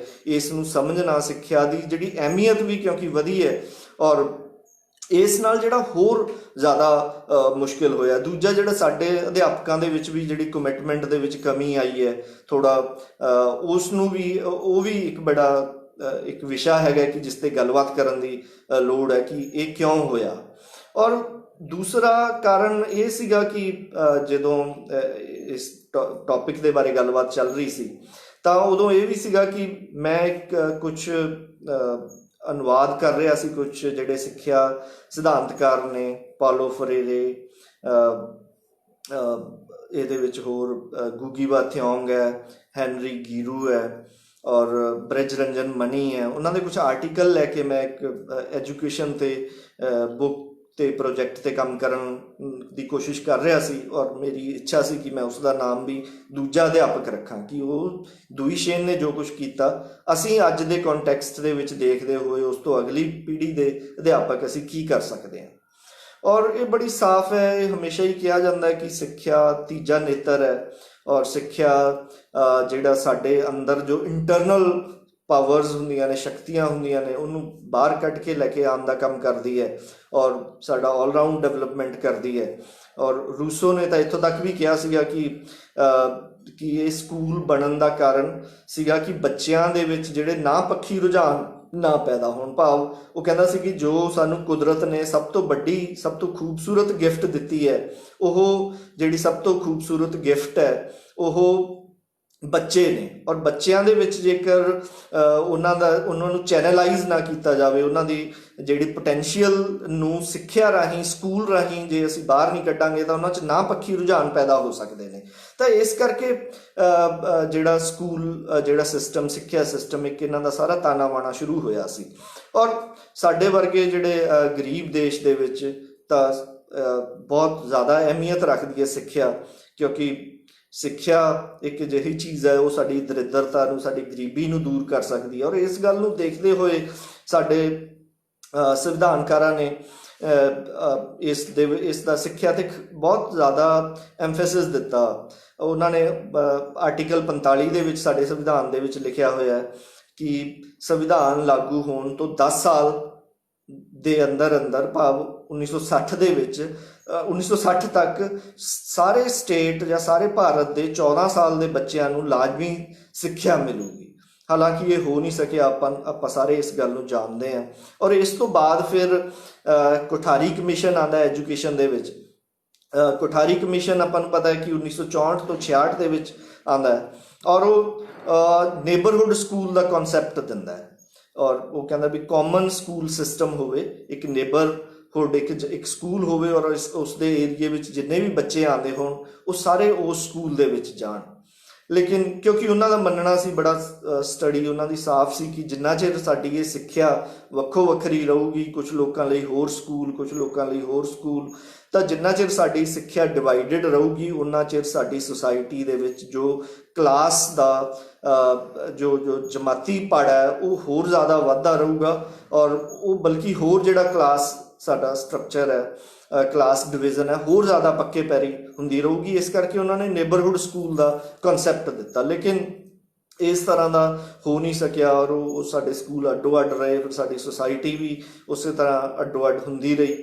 ਔਰ ਇਸ ਤੋਂ ਬਾਅਦ ਫਿਰ 2010 ਦੇ ਵਿੱਚ ਰਾਈਟ ਟੂ ਐਜੂਕੇਸ਼ਨ ਬਣਾਇਆ ਗਿਆ ਕਿ ਅਸੀਂ ਸਾਰੇ ਜਿਹੜੇ ਬੱਚਿਆਂ ਨੂੰ ਸਿੱਖਿਆ ਦੇਵਾਂਗੇ। ਉਹੀ ਜੋ ਕੌਨਸਟੀਟਿਊਸ਼ਨ 'ਚ ਹਾਲਾਂਕਿ ਪਹਿਲਾਂ ਹੀ ਗੱਲ ਕਹਿਤੀ ਸੀ, ਉਸੇ ਗੱਲ ਨੂੰ ਰਿਪੀਟ ਕਰਕੇ, ਬਲਕਿ ਥੋੜ੍ਹਾ ਉਸ ਨੂੰ ਡੀਰੇਲ ਕਰਕੇ ਵੀ ਉਹ ਚੀਜ਼ਾਂ ਕਹੀਆਂ ਗਈਆਂ। ਫਿਰ ਜਦੋਂ ਇਸ ਤਰ੍ਹਾਂ ਦੇ ਹਾਲਾਤ ਦੇ ਵਿੱਚ ਫਿਰ ਚੀਜ਼ਾਂ ਨੇ ਠੀਕ ਤੱਕ ਸੀਗਾ ਵੀ ਠੀਕ ਦਿਸ਼ਾ ਵੱਲ ਚੱਲਣਗੀਆਂ, ਲੇਕਿਨ ਇਹ ਹੋਇਆ ਕੁਛ ਨਹੀਂ। ਨਾ ਕਾਮਨ ਸਕੂਲ ਸਿਸਟਮ ਆਇਆ, ਨਾ ਕੰਪਲਸਰੀ ਐਜੂਕੇਸ਼ਨ ਸਿਸਟਮ ਨਾਲ ਅਸੀਂ 100% ਐਜੂਕੇਸ਼ਨ ਤੱਕ ਪਹੁੰਚ ਸਕੇ। ਖਾਸ ਕਰ ਹਾਇਰ ਐਜੂਕੇਸ਼ਨ ਦੇ ਮਾਮਲੇ 'ਚ ਤਾਂ ਅਸੀਂ ਬਹੁਤ ਪਿੱਛੇ ਹਾਂ। ਹਜੇ ਵੀ ਅਸੀਂ 20% ਸਾਡੀ ਜਿਹੜੇ ਸਟੂਡੈਂਟਸ ਦੀ, ਯੂਥ ਦੀ ਪਾਰਟੀਸਪੇਸ਼ਨ ਨਹੀਂ ਹੈਗੀ, ਔਰ ਬਲਕਿ ਬਹੁਤ ਹੀ ਘੱਟ ਹੈ। ਅਸੀਂ ਬਹੁਤ ਜਿਹੜੇ ਛੋਟੇ ਦੇਸ਼ ਆ ਉਹਨਾਂ ਨਾਲੋਂ ਵੀ ਸਾਡੀ ਜਿਹੜੀ ਐਜੂਕੇਸ਼ਨ ਦੀ ਦਰ ਘੱਟ ਹੈ। ਤਾਂ ਇਸ ਨੂੰ ਠੀਕ ਜਾਣ ਦੇ ਰਸਤੇ ਵਿੱਚ ਕਰਦੇ ਕਰਦੇ ਅਸੀਂ 2019 ਦੀ ਜਿਹੜੀ ਨਿਊ ਐਜੂਕੇਸ਼ਨ ਪਾਲਿਸੀ ਹੋਈ, ਜਿਸ ਤੇ ਬਹੁਤ ਸਾਰੇ ਲੋਕਾਂ ਨੇ ਇਤਰਾਜ਼ ਜਤਾਇਆ ਕਿ ਇਹ ਸਟੇਟ ਦੇ ਜਿਹੜੀ ਸਟੇਟ ਦੇ ਹੱਥ ਜਿਹੜੀ ਐਜੂਕੇਸ਼ਨ ਦੀ ਕਮਾਨ ਹੈ ਉਸ ਤੋਂ ਨਿਕਲ ਕੇ ਇੱਕ ਨੈਸ਼ਨਲਾਈਜ਼ਡ ਕਰਨ ਦਾ ਕੁਝ ਤਰੀਕਾ ਹੈ ਜਾਂ ਇਸ ਤਰ੍ਹਾਂ ਨਾਲ ਮਤਲਬ ਲੋਕਾਂ ਨੇ ਇਤਰਾਜ਼ ਜਤਾਇਆ। ਔਰ ਖਾਸ ਕਰ ਜਿਹੜੇ ਸਿੱਖਿਆ ਸ਼ਾਸਤਰੀ ਨੇ, ਬਹੁਤ ਮਸ਼ਹੂਰ ਕ੍ਰਿਸ਼ਨ ਕੁਮਾਰ, ਜਿਹੜੇ ਕਿ NCERT ਦੇ ਰਿਟਾਇਰਡ ਚੇਅਰਮੈਨ ਨੇ, ਪ੍ਰੋਫੈਸਰ ਨੇ ਪੰਜਾਬ ਯੂਨੀਵਰਸਿਟੀ ਦੇ ਵਿੱਚ ਐਮਰਿਟਸ, ਔਰ ਉਹਨਾਂ ਨੇ ਕਿਹਾ ਸੀ ਕਿ ਜਿਹੜੀ ਨੈਸ਼ਨਲ ਸਿੱਖਿਆ ਨੀਤੀ 2019 ਅਜਿਹਾ ਵਿਜ਼ਨ ਪੇਸ਼ ਕਰਨ ਦਾ ਯਤਨ ਕਰਦੀ ਹੈ ਜੋ ਨਾ ਤਾਂ ਕਿਸੇ ਆંકੜਿਆਂ ਜਾਂ ਤੱਥਾਂ ਤੇ ਆਧਾਰਿਤ ਹੈ, ਨਾ ਹੀ ਇਹ ਵਿਜ਼ਨ ਸਮਾਜਿਕ, ਰਾਜਨੀਤਿਕ ਅਤੇ ਇਤਿਹਾਸਿਕ ਸੰਦਰਭਾਂ, ਨਾ ਹੀ ਖੇਤਰੀ ਅਤੇ ਰਾਜਾਂ ਦੇ ਵਖਰੇਵੇਂ, ਨਾ ਹੀ ਬਹੁਪੱਖਤਾ, ਨਾ ਹੀ ਵਿੱਤੀ ਜ਼ਿੰਮੇਵਾਰੀਆਂ ਅਤੇ ਨਾ ਹੀ ਪਹਿਲਾਂ ਕੀਤੀਆਂ ਗਈਆਂ ਕੋਸ਼ਿਸ਼ਾਂ ਰਾਹੀਂ ਕੀਤੀ ਤਰੱਕੀ ਨੂੰ ਧਿਆਨ ਵਿੱਚ ਰੱਖਦਾ ਹੈ। ਇੰਜ ਜਾਪਦਾ ਹੈ ਕਿ ਇਹ ਮਹਿਜ ਕਲਪਨਾ ਤੇ ਆਧਾਰਿਤ ਹੋਵੇ। ਕ੍ਰਿਸ਼ਨ ਕੁਮਾਰ 2019 ਦੀ ਜਿਹੜੀ ਸਿੱਖਿਆ ਨੀਤੀ ਹੈ ਉਸ ਦੇ ਬਾਰੇ ਕਹਿੰਦੇ ਨੇ। ਔਰ ਇਸ ਤੋਂ ਪਹਿਲਾਂ ਵੀ ਜਿਹੜੀ ਕੁਝ ਗੱਲਾਂ ਆਪਾਂ ਨੂੰ ਸਾਰਿਆਂ ਨੂੰ ਪਤਾ ਹੈ ਕਿ ਜਿਹੜੀ 2000 ਦੀ ਬਿਰਲਾ ਅੰਬਾਨੀ ਰਿਪੋਰਟ ਹੈ, ਜਿਸ 'ਚ ਉਹਨਾਂ ਨੇ ਸਾਰੀ ਗੱਲਬਾਤ ਕਹੀ ਕਿ ਪਾਰਟੀ ਜਿਹੜੇ ਵਿੱਚ ਪ੍ਰਾਈਵੇਟ ਜਿਹੜੀ ਐਜੂਕੇਸ਼ਨ ਨੂੰ ਨਿੱਜੀ ਹੱਥਾਂ ਦੇ ਵਿੱਚ ਦੇ ਦੇਣਾ ਚਾਹੀਦਾ, ਉਹਨਾਂ ਦੀ ਪਾਰਟੀਸਪੇਸ਼ਨ ਹੋਣੀ ਚਾਹੀਦੀ ਹੈ। ਔਰ ਬੇਸਿਕਲੀ ਇਹ ਸਾਰੀ ਚੀਜ਼ ਸੀਗੀ ਕਿ ਜਿਹੜੀ ਸਰਕਾਰੀ ਸਿੱਖਿਆ ਹੈ ਇਹ ਹੁਣ ਇਰਰੈਲੇਵੈਂਟ ਹੋ ਚੁੱਕੀ ਹੈ ਔਰ ਇਹ ਸਾਰਾ ਕੰਮ ਜਿਹੜਾ ਪ੍ਰਾਈਵੇਟ ਹੱਥਾਂ ਦੇ ਵਿੱਚ ਦੇ ਦੇਣਾ ਚਾਹੀਦਾ ਹੈ। ਔਰ ਸਾਡਾ ਜਿਹੜਾ, ਕਿਉਂਕਿ ਮਾਡਲ ਆਫ ਡਿਵੈਲਪਮੈਂਟ ਹੈ, ਇਹ ਵੀ ਜ਼ਿਆਦਾਤਰ ਇਕਨੋਮਿਕ ਮੈਜ਼ਰ ਨੂੰ ਹੀ ਦੇਖਦਾ ਹੈ ਕਿ ਜੋ ਵਿੱਤੀ ਵਿਕਾਸ ਨੂੰ ਹੀ ਵਿਕਾਸ ਮੰਨਦਾ ਹੈ। ਇਸ ਕਰਕੇ ਅਸੀਂ ਜਿਹੜਾ ਹਿਊਮਨ ਨੂੰ ਵੀ ਹਿਊਮਨ ਕੈਪੀਟਲ ਬਣਾਤਾ, ਔਰ ਜਿਹੜਾ ਸਾਡਾ ਸਿੱਖਿਆ ਨਾਲ ਸੰਬੰਧਿਤ ਜੋ ਮੰਤਰਾਲਾ ਹੈ ਉਸ ਨੂੰ ਵੀ ministry of human resource development ਕਹਿੰਦੇ ਆ। ਤਾਂ ਅਸੀਂ ਹਿਊਮਨ ਨੂੰ ਇੱਕ ਰਿਸੋਰਸ ਜਾਂ ਇੱਕ ਹਿਊਮਨ ਕੈਪੀਟਲ ਪੂੰਜੀ ਦੇ ਵਿੱਚ ਬਣਾ ਕੇ ਅਸੀਂ ਉਸ ਨੂੰ ਇੱਕ ਲਿਮਿਟਿਡ ਕਰਤਾ ਜਾਂ ਮਹਿਦੂਦ ਕਰਤਾ। ਔਰ ਐਜੂਕੇਸ਼ਨ ਇੱਕ ਜਿਹੜੀ ਹੈ ਕਮੋਡਿਟੀ ਬਣ ਕੇ ਸਾਹਮਣੇ ਆਈ। ਔਰ ਮਤਲਬ ਇਹ ਹਾਲਾਂਕਿ ਕੋਈ ਬਹੁਤ ਪੁਰਾਣੀ ਗੱਲ ਨਹੀਂ, 1980ਵਿਆਂ ਤੋਂ ਸ਼ੁਰੂ ਹੋਇਆ ਕਿ ਜਦੋਂ ਸਿੱਖਿਆ ਦਾ ਜਿਹੜਾ ਵਸਤੂਕਰਨ ਹੋਇਆ, ਜਾਂ ਜਦੋਂ ਸਿੱਖਿਆ ਦਾ ਐਂ ਲੱਗਿਆ ਕਿ ਵਿਕਾਊ ਮਾਲ ਬਣ ਗਈ, ਔਰ ਜਿਹੜੀ ਸਿੱਖਿਆ ਜਿਹੜੀ ਰਿਚ ਸੈਂਟਰਡ ਹੋ ਗਈ ਕਿ ਜਦੋਂ ਅਸੀਂ ਜਿਸ ਕੋਲ ਪੈਸੇ ਹੋਣਗੇ ਉਹ ਸਿੱਖਿਆ ਹਾਸਲ ਕਰੂਗਾ, ਜਿਸ ਕੋਲ ਪੈਸੇ ਨਹੀਂ ਹੋਣਗੇ ਉਹ ਫਿਰ ਇਸੇ ਕਿਸਮ ਦੀ ਜਾਂ ਘਟੀਆ ਕਿਸਮ ਦੀ ਸਿੱਖਿਆ ਹਾਸਲ ਕਰੂਗਾ। ਔਰ ਇਸ ਤਰ੍ਹਾਂ ਲੱਗਦਾ ਜਿਵੇਂ ਸਾਡੀ ਸਿੱਖਿਆ ਦਾ ਮਕਸਦ ਇੱਕ ਚੰਗੇ ਕੰਜ਼ਿਊਮਰ ਜਾਂ ਚੰਗੇ ਉਪਭੋਗਤਾ ਪੈਦਾ ਕਰਨਾ ਹੋਵੇ। ਔਰ ਇੱਕ ਪਾਸੇ ਜਦੋਂ ਅਸੀਂ ਦੇਖਦੇ ਹਾਂ ਤਾਂ ਲੱਗਦਾ ਕਿ ਅਸੀਂ ਸਿੱਖਿਆ ਦੇ ਮਾਮਲੇ ਦੇ ਵਿੱਚ ਕੋਈ ਜ਼ਿਆਦਾ ਅਸੀਂ ਡਿਫਰੈਂਟ ਨਹੀਂ ਕਰ ਪਾਏ, ਜਾਂ ਆਜ਼ਾਦੀ ਤੋਂ ਬਾਅਦ ਵੀ ਸਾਡਾ ਸਟੇਟ ਦਾ ਜੋ ਕਰੈਕਟਰ ਰਿਹਾ ਜਾਂ ਆਜ਼ਾਦੀ ਤੋਂ ਪਹਿਲਾਂ ਜੋ ਸਾਡੇ ਸਟੇਟ ਦਾ ਕਰੈਕਟਰ ਸੀ ਉਹਦੇ ਵਿੱਚ ਕੋਈ ਬਹੁਤਾ ਬਦਲਾਵ ਨਹੀਂ ਆਇਆ। ਕਿਉਂਕਿ ਜੇ ਅਸੀਂ ਐਗਜ਼ਾਮਪਲ ਲਈਏ 1835 ਈਸਵੀ ਦੇ ਮਕੌਲੇ ਦੇ ਜਿਹੜੇ ਮਿਨਟਸ ਹੈ ਉਸ ਵਿੱਚ ਉਹ ਸਾਫ਼ ਲਿਖਦਾ ਕਿ ਜਿਹੜੀ ਆਪਾਂ ਐਜੂਕੇਸ਼ਨ ਹੈ ਜਿਹੜੀ ਸਾਰੇ ਲੋਕਾਂ ਨੂੰ ਨਹੀਂ ਦੇ ਸਕਦੇ, ਲੇਕਿਨ ਕੁਝ ਕੁ ਲੋਕਾਂ ਨੂੰ ਅਸੀਂ ਸਿੱਖਿਆ ਦੇਵਾਂਗੇ, ਕਿਉਂਕਿ ਸਾਡਾ ਮਕਸਦ ਹੈਗਾ ਕਲਰਕ ਪੈਦਾ ਕਰਨਾ, ਸਾਡਾ ਮਕਸਦ ਹੈਗਾ ਅੰਗਰੇਜ਼ ਭਗਤ ਪੈਦਾ ਕਰਨਾ, ਔਰ ਉਹ ਅੰਗਰੇਜ਼ ਜਿਹੜਾ ਸਾਮਰਾਜ ਨੂੰ ਹੋਰ ਪੱਕਾ ਕਰ ਸਕਣ। ਇਸ ਤਰ੍ਹਾਂ ਦੀ ਉਹਨਾਂ ਦੀ 1835 ਸੀ। ਲੇਕਿਨ ਅੱਜ ਜੇ ਅਸੀਂ ਦੇਖੀਏ ਵੀ ਅੱਜ 21ਵੀਂ ਸਦੀ ਦੇ ਵਿੱਚ ਸਾਡੇ ਸਿੱਖਿਆ ਦਾ ਕੀ ਮੁਹੰਦਰ ਹੈ, ਤਾਂ ਅੱਜ ਵੀ ਉਹੀ ਹੈ। ਅੱਜ ਵੀ ਸਾਰੀ ਸਿੱਖਿਆ ਹੈ ਜਿਹੜੀ ਅਸੀਂ ਕਾਰਪੋਰੇਟ ਪੱਖੀ ਹੈ, ਔਰ ਖਾਸ ਕਰ ਜਿਹੜੇ ਸਾਡੇ ਬਹੁਤ ਹੀ ਨਾਮਵਰ ਇੰਸਟੀਟਿਊਸ਼ਨ ਨੇ IIT IIM, ਉਹਨਾਂ ਵਿੱਚ ਅਸੀਂ ਕੀ ਕਰ ਰਹੇ ਹਾਂ? ਉਹਨਾਂ ਵਿੱਚ ਅਸੀਂ ਉਹੀ ਹੈ ਕਿ ਅਪਰ ਮਿਡਲ ਕਲਾਸ ਨੂੰ ਅਸੀਂ ਇੱਕ ਤਿਆਰ ਕਰਕੇ ਉਹਨਾਂ ਨੂੰ ਅਸੀਂ ਇੱਕ ਐਜੂਕੇਟ ਕਰਕੇ ਤੇ ਉਹਨਾਂ ਨੂੰ ਅਸੀਂ ਕਾਰਪੋਰੇਟ ਲੋਕਾਂ ਦੀ ਜਿਹੜੀ ਸੇਵਾ 'ਚ ਲਗਾ ਰਹੇ ਹਾਂ, ਤਾਂ ਕਿ ਉਹ ਕਾਰਪੋਰੇਟ ਹਾਊਸਿਸ ਦਾ, ਉਹਨਾਂ ਦੇ ਘਰਾਣਿਆਂ ਦਾ ਦੁੱਗਣਾ ਚੌਗਣਾ ਜਿਹੜਾ ਪ੍ਰੋਫਿਟ ਨੂੰ ਵਧਾ ਸਕਣ। ਔਰ ਇਸ ਦੇ ਨਾਲ ਨਾਲ ਉਹ ਜਿਹੜਾ ਖੁਦ ਇੱਕ ਚੰਗੇ ਕੰਜ਼ਿਊਮਰ ਬਣ ਸਕਣ, ਔਰ ਉਹ ਚੰਗੇ ਚੀਜ਼ਾਂ ਨੂੰ ਖਰੀਦਦਾਰ ਬਣ ਸਕਣ, ਔਰ ਉਹ ਕਾਰਪੋਰੇਟ ਲੋਕਾਂ ਲਈ ਕੰਮ ਕਰਨ, ਉਹਨਾਂ ਦਾ ਸੁਸਾਇਟੀ ਨਾਲ, ਲੋਕਾਈ ਨਾਲ ਕੋਈ ਸੰਬੰਧ ਨਾ ਹੋਵੇ। ਔਰ ਇਸ ਤਰ੍ਹਾਂ ਦੀ ਸਿੱਖਿਆ ਨੇ ਫਿਰ ਆਉਂਦੇ ਜਿਹੜੀ ਸਿੱਖਿਆ ਨੂੰ ਸਿਰਫ ਸਕਿੱਲ ਡਿਵੈਲਪਮੈਂਟ ਨਾਲ, ਹੁਨਰ ਸਿਖਲਾਈ ਤੱਕ ਇਹਨੂੰ ਲਿਮਿਟਿਡ ਕਰਕੇ ਰੱਖਤਾ। ਜਿਵੇਂ ਸਿੱਖਿਆ ਦਾ ਮਕਸਦ ਸਿਰਫ ਇੱਕ ਹੁਨਰਮੰਦ ਕਾਮੇ ਪੈਦਾ ਕਰਨਾ, ਔਰ ਉਹ ਕਾਮੇ ਸਿਰਫ ਕਾਰਪੋਰੇਟ ਲੋਕਾਂ ਦੀ ਸੇਵਾ ਵਿੱਚ ਲੱਗ ਜਾਣਗੇ, ਉਹਨਾਂ ਦੇ ਮੁਨਾਫੇ ਨੂੰ ਦੁੱਗਣਾ ਚੌਗਣਾ ਕਰਨਗੇ। ਔਰ ਇਹੀ ਸਾਡਾ ਜਿਹੜਾ ਸਿੱਖਿਆ ਦਾ ਸਿਰਫ ਇੱਕੋ ਇੱਕ ਮਕਸਦ ਰਹਿ ਗਿਆ ਕਿ ਕਿੰਨਾ ਰੁਜ਼ਗਾਰ ਸਟੂਡੈਂਟਸ ਨੂੰ ਅਸੀਂ ਦਿਵਾਉਣ ਵਿੱਚ ਕਾਮਯਾਬ ਹੋਏ। ਹਾਲਾਂਕਿ ਉਹ ਜਿਹੜੀ ਸਾਡੀ ਸਿੱਖਿਆ ਹੈ ਉਹ ਰੁਜ਼ਗਾਰ ਦੇਣ ਵਿੱਚ ਵੀ ਕਾਮਯਾਬ ਨਹੀਂ ਹੋ ਸਕੀ। ਦੋ ਜਿਹੜੇ ਐਜੂਕੇਸ਼ਨਿਸਟ ਸੀਗੇ, ਰਵਿੰਦਰਨਾਥ ਟੈਗੋਰ ਤੇ ਮਹਾਤਮਾ ਗਾਂਧੀ, ਇਹਨਾਂ ਦੋਨਾਂ ਦੇ ਸਿੱਖਿਆ ਨੂੰ ਲੈ ਕੇ ਬਹੁਤ ਡਿਫਰੈਂਟ ਵਿਊਜ਼ ਸੀਗੇ, ਪਰ ਦੋਨੋਂ ਇਸ ਗੱਲ ਨੂੰ ਲੈ ਕੇ ਸਹਿਮਤ ਸੀਗੇ ਕਿ ਸਿੱਖਿਆ ਦਾ ਮਕਸਦ ਸਿਰਫ ਤੇ ਸਿਰਫ ਰੁਜ਼ਗਾਰ ਹਾਸਲ ਕਰਨਾ ਨਹੀਂ ਹੋਣਾ ਚਾਹੀਦਾ। ਰਾਦਰ ਜਿਹੜਾ ਸਿੱਖਿਆ ਦਾ ਮਕਸਦ ਹੈ ਉਹ ਇਮੈਂਸੀਪੇਟਰੀ ਹੈ, ਉਹ ਮੁਕਤੀਦਾਈ ਹੋਣਾ ਚਾਹੀਦਾ ਹੈ, ਉਹ ਇੱਕ ਤਬਦੀਲੀਕਾਰੀ ਸਿੱਖਿਆ ਹੋਣੀ ਚਾਹੀਦੀ ਹੈ। ਔਰ ਜਿਹੜੀ ਸਿੱਖਿਆ ਦੇ ਵਿੱਚ ਸਮਾਜ ਨੂੰ ਤਬਦੀਲ ਕਰਨ ਦੀ ਸਮਰੱਥਾ ਹੋਣੀ ਚਾਹੀਦੀ ਹੈ। ਇਸ ਤਰ੍ਹਾਂ ਤੇ ਉਹ ਦੋਨੋਂ ਸਹਿਮਤ ਸੀਗੇ। ਔਰ ਅੱਜ ਜਿਹੜੇ ਸਾਰੇ ਜ਼ਿਆਦਾਤਰ ਜਿਹੜੇ ਲੋਕ ਪੱਖੀ ਇੰਟਲੈਕਚੁਅਲ ਨੇ, ਲੋਕ ਪੱਖੀ ਲੋਕ ਨੇ, ਐਜੂਕੇਸ਼ਨਿਸਟ ਨੇ, ਟੀਚਰਸ ਨੇ, ਉਹਨਾਂ ਨੂੰ ਇਹ ਗੱਲ ਕਾਫੀ ਹੱਦ ਤੱਕ ਸਮਝ ਆ ਚੁੱਕੀ ਹੈ ਕਿ ਜਿੰਨਾ ਚਿਰ ਸਿੱਖਿਆ ਨੂੰ ਇਸ ਬਜ਼ਾਰੀਕਰਨ ਪ੍ਰੋਫਿਟ ਮੇਕਿੰਗ ਮਸ਼ੀਨਰੀ 'ਚੋਂ ਕੱਢਿਆ ਜਾਂਦਾ, ਉਹਨਾਂ ਚਿਰ ਅਸੀਂ ਜਿਹੜਾ ਸਿੱਖਿਆ ਦਾ ਅਸਲ ਮਕਸਦ ਹਾਸਲ ਨਹੀਂ ਕਰ ਸਕਦੇ। ਤਾਂ ਇਹ ਵੀ ਗੱਲ ਆਪਾਂ ਇੱਥੇ ਅੰਡਰਲਾਈਨ ਕਰ ਸਕਦੇ ਹਾਂ ਕਿ ਆਪਾਂ ਸਟੇਟ ਦੇ ਸਾਹਮਣੇ ਰੱਖ ਸਕਦੇ ਹਾਂ ਕਿ ਜਿੰਨੇ ਵੀ ਹਾਲ ਦੀ ਘੜੀ ਇਹ ਸਾਰੀ ਸਿੱਖਿਆ ਦੀ ਕੰਡੀਸ਼ਨ ਨੂੰ ਦੇਖਦੇ ਹੋਏ ਅਸੀਂ ਇਹ ਪ੍ਰਪੋਜ਼ਲ ਰੱਖੀਏ ਕਿ ਜਿੰਨੇ ਵੀ ਪ੍ਰਾਈਵੇਟ ਐਜੂਕੇਸ਼ਨਲ ਇੰਸਟੀਟਿਊਟ ਨੇ ਕਿ ਉਹ ਸਟੇਟ ਉਹਨਾਂ ਨੂੰ 5 ਸਾਲ ਲਈ ਟੇਕ ਓਵਰ ਕਰੇ ਤੇ ਉਸ ਦੇ ਵਿੱਚ ਅਸੀਂ ਉਸ ਨੂੰ ਅਸੀਂ ਫਿਰ ਲੈ ਕੇ ਜਾਈਏ ਔਰ ਸਿੱਖਿਆ ਦਾ ਜੋ ਅਸਲੀ ਮੁਹੰਦਰ ਹੈ ਉਸ ਨੂੰ ਅਸੀਂ ਹਾਸਲ ਕਰੀਏ। ਔਰ ਕਿਉਂਕਿ ਸਿੱਖਿਆ ਇੱਕ ਚੀਜ਼ ਇਨਫੋਰਮੇਸ਼ਨ ਨਹੀਂ ਹੈ, ਸਿੱਖਿਆ ਇਨਫੋਰਮੇਸ਼ਨ ਤੋਂ ਅੱਗੇ ਦੀ ਚੀਜ਼ ਹੈ। ਜਿਵੇਂ ਉਹ ਇਨਫੋਰਮੇਸ਼ਨ ਤੋਂ ਸ਼ੁਰੂ ਹੁੰਦੀ ਹੈ, ਨੌਲੇਜ ਤੱਕ ਪਹੁੰਚਦੀ ਹੈ, ਨੌਲੇਜ ਤੋਂ ਫਿਰ ਉਹ ਵਿਜ਼ਡਮ ਤੱਕ ਜਾਂਦੀ ਹੈ। ਉਦਾਹਰਨ ਨਾਲ ਜੇ ਮਿਸਾਲ ਦੇ ਤੌਰ ਤੇ ਸਮਝਣਾ ਹੋਵੇ ਤਾਂ ਜੇ ਆਪਣੇ ਸਾਹਮਣੇ ਅੱਗ ਹੋਵੇ, ਅੱਗ ਨੂੰ ਆਪਾਂ ਕਹਿ ਦਾਂਗੇ ਸਾਡੇ ਕੋਲ ਜਾਣਕਾਰੀ ਹੈ ਕਿ ਇਹ ਅੱਗ ਹੈ, ਤਾਂ ਇਹ ਇੱਕ ਇਨਫੋਰਮੇਸ਼ਨ ਹੈ।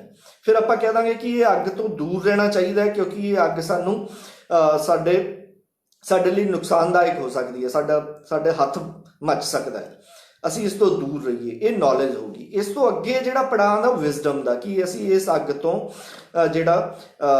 ਇਸ ਤੋਂ ਅਸੀਂ ਕੁਕਿੰਗ ਕਰ ਸਕਦੇ ਹਾਂ, ਰੋਟੀ ਬਣਾ ਕੇ ਖਾ ਸਕਦੇ ਹਾਂ, ਭੋਜਨ ਪਕਾ ਕੇ ਖਾ ਸਕਦੇ ਹਾਂ। ਤਾਂ ਇਹ ਚੀਜ਼ਾਂ ਜਿਹੜੀਆਂ ਨੇ, ਸਿੱਖਿਆ ਜਿਹੜੀ ਇਨਫੋਰਮੇਸ਼ਨ ਤੋਂ ਸ਼ੁਰੂ ਹੁੰਦੀ ਹੈ, ਨੌਲੇਜ ਤੱਕ ਪਹੁੰਚਦੀ ਹੋਈ ਵਿਜ਼ਡਮ ਤੱਕ ਪਹੁੰਚਦੀ ਹੈ।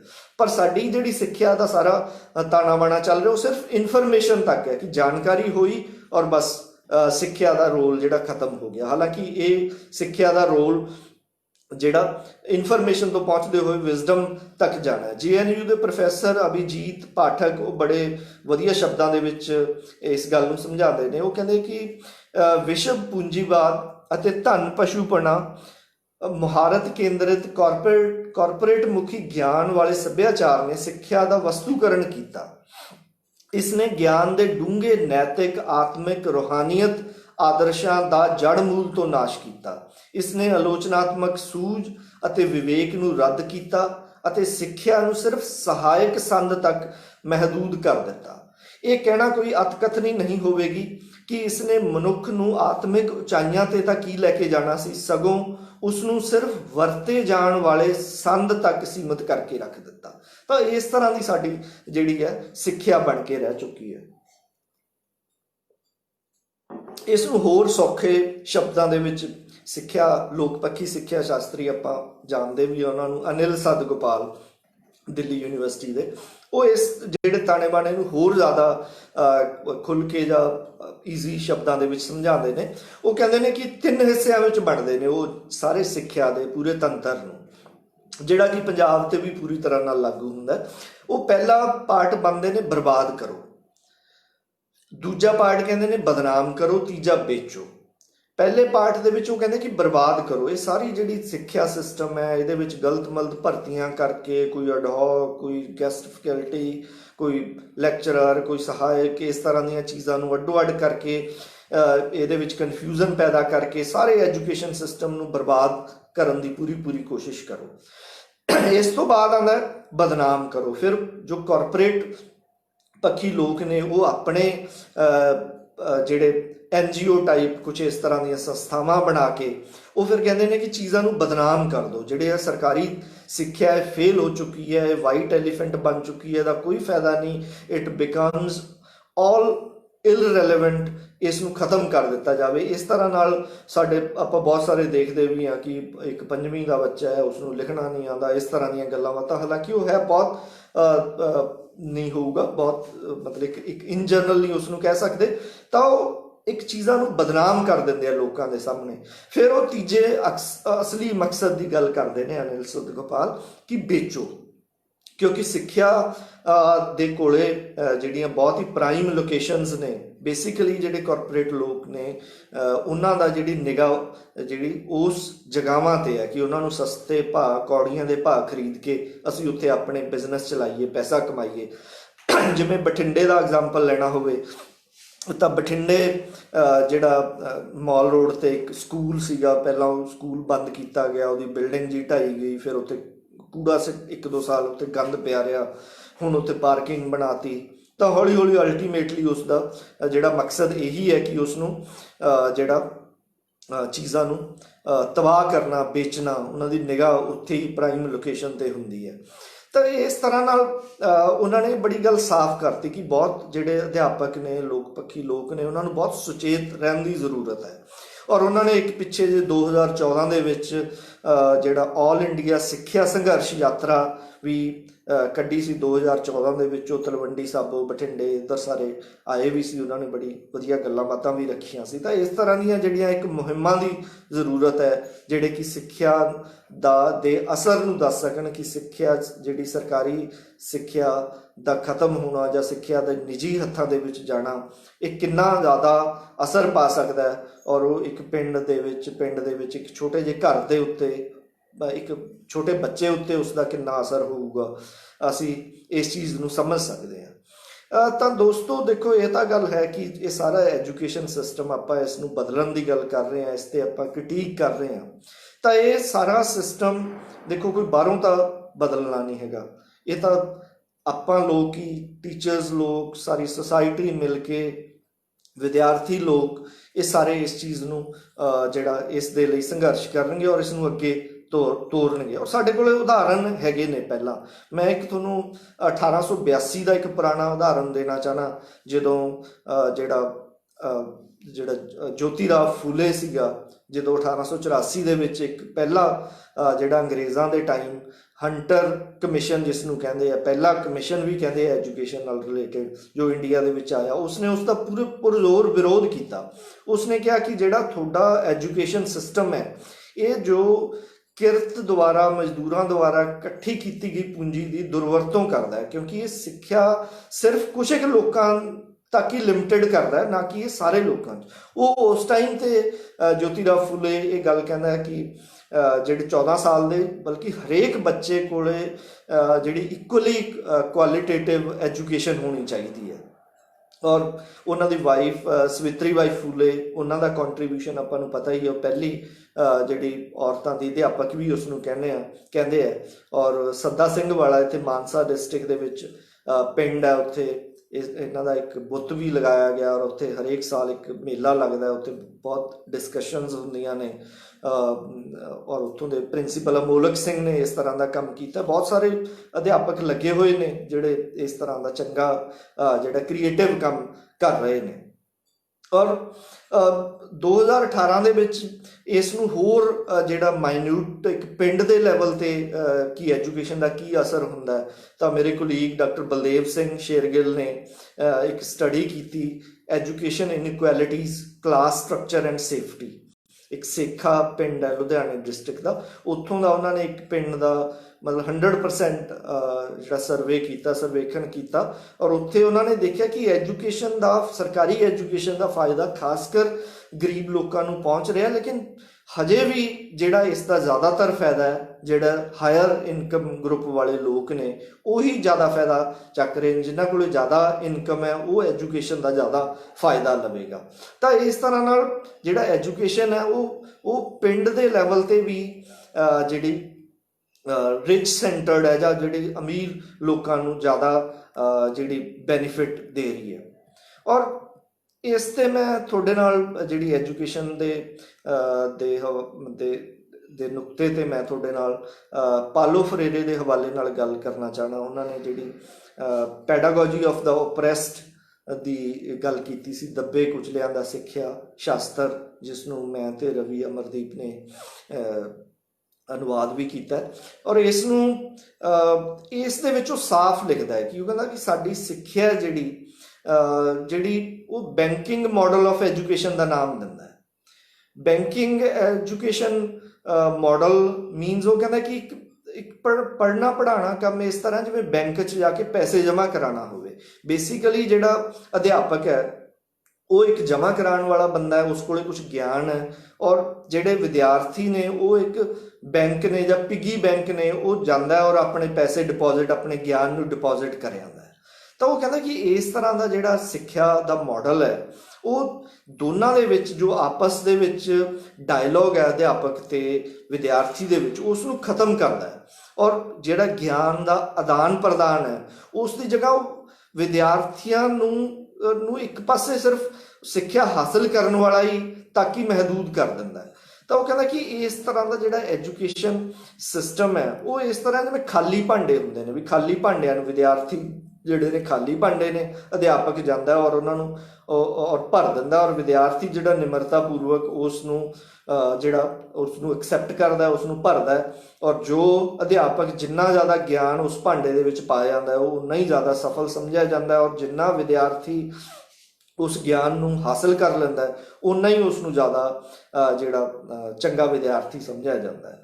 ਪਰ ਇਹ ਕਦੇ ਨਹੀਂ, ਉਹ ਕਹਿੰਦੇ ਕਿ ਜਿਹੜੇ ਅਧਿਆਪਕ ਤੇ ਵਿਦਿਆਰਥੀ ਦਾ ਜਿਹੜਾ ਆਪਸੀ ਇੱਕ ਸੋਲੀਡੈਰਿਟੀ ਜਾਂ ਸਾਂਝੀਵਾਲਤਾ ਹੁੰਦੀ ਹੈ। ਬੇਸਿਕਲੀ ਸਿੱਖਿਆ ਜਿਹੜੀ ਸਾਰੀ ਇੱਥੋਂ ਸ਼ੁਰੂ ਹੁੰਦੀ ਹੈ।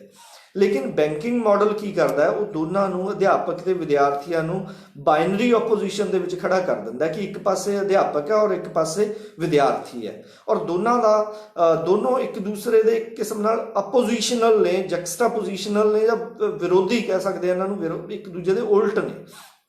ਤਾਂ ਇਸ ਤਰ੍ਹਾਂ ਨਾਲ ਉਹ ਕਹਿੰਦਾ ਕਿ ਸਾਡਾ ਜਿਹੜਾ ਸਾਰਾ ਸਿੱਖਿਆ ਤੰਤਰ ਹੈ, ਜਿਹੜੀ ਕਿ ਬੜੀ ਨੋਟ ਕਰਨ ਵਾਲੀ ਗੱਲ ਹੈ ਕਿ ਸਾਡਾ ਸਾਰਾ ਸਿੱਖਿਆ ਤੰਤਰ ਹੈ, ਉਹ ਕਹਿੰਦਾ ਪ੍ਰਵਚਨੀ ਰੋਗ ਨਾਲ ਪੀੜਿਤ ਹੈ। ਪ੍ਰਵਚਨੀ ਮੀਨਸ ਇਹਦੇ ਵਿੱਚ ਇੱਕ ਬੰਦਾ ਜਿਹੜਾ ਪ੍ਰਵਚਨ ਕਰਤਾ ਹੁੰਦਾ ਜਿਵੇਂ ਅਧਿਆਪਕ, ਔਰ ਦੂਸਰਾ ਜਿਹੜਾ ਹੁੰਦਾ ਪ੍ਰਵਚਨ ਨੂੰ ਸੁਣਨ ਵਾਲਾ ਹੁੰਦਾ, ਪ੍ਰਵਚਨ ਨੂੰ ਐਕਸੈਪਟ ਕਰਨ ਵਾਲਾ ਹੁੰਦਾ ਜਿਹੜੇ ਵਿਦਿਆਰਥੀ ਹੁੰਦੇ ਨੇ।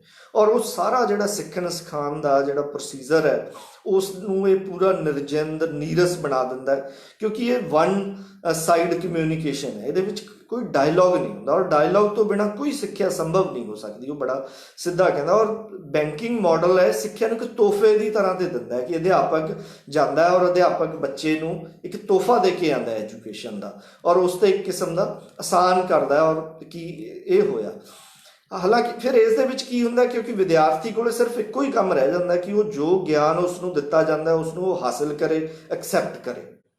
ਔਰ ਇਸ 'ਚੋਂ ਜੇ ਆਪਾਂ ਹੀਗਲ ਦੇ ਜਿਹੜਾ ਦਵੰਦਵਾਦੀ ਜਾਂ ਮਾਰਕਸ ਦੇ ਦਵੰਦਵਾਦੀ ਚੌਕਟੇ ਤੋਂ ਇਸ ਨੂੰ ਦੇਖਣਾ ਹੋਵੇ ਤਾਂ ਜਿਹੜਾ ਸਟੂਡੈਂਟ ਹੈ ਉਹ ਬੇਗਾਨਗੀ ਦਾ ਸ਼ਿਕਾਰ ਹੋ ਜਾਂਦਾ, ਕਿਉਂਕਿ ਉਸ ਕੋਲੇ ਕੁਝ ਕਰਨ ਨੂੰ ਰਹਿੰਦਾ ਨਹੀਂ, ਸਿਰਫ ਉਹ ਤਾਂ ਇੱਕ ਐਕਸੈਪਟ ਕਰਨ ਵਾਲੀ ਚੀਜ਼ ਬਣ ਜਾਂਦੀ ਹੈ।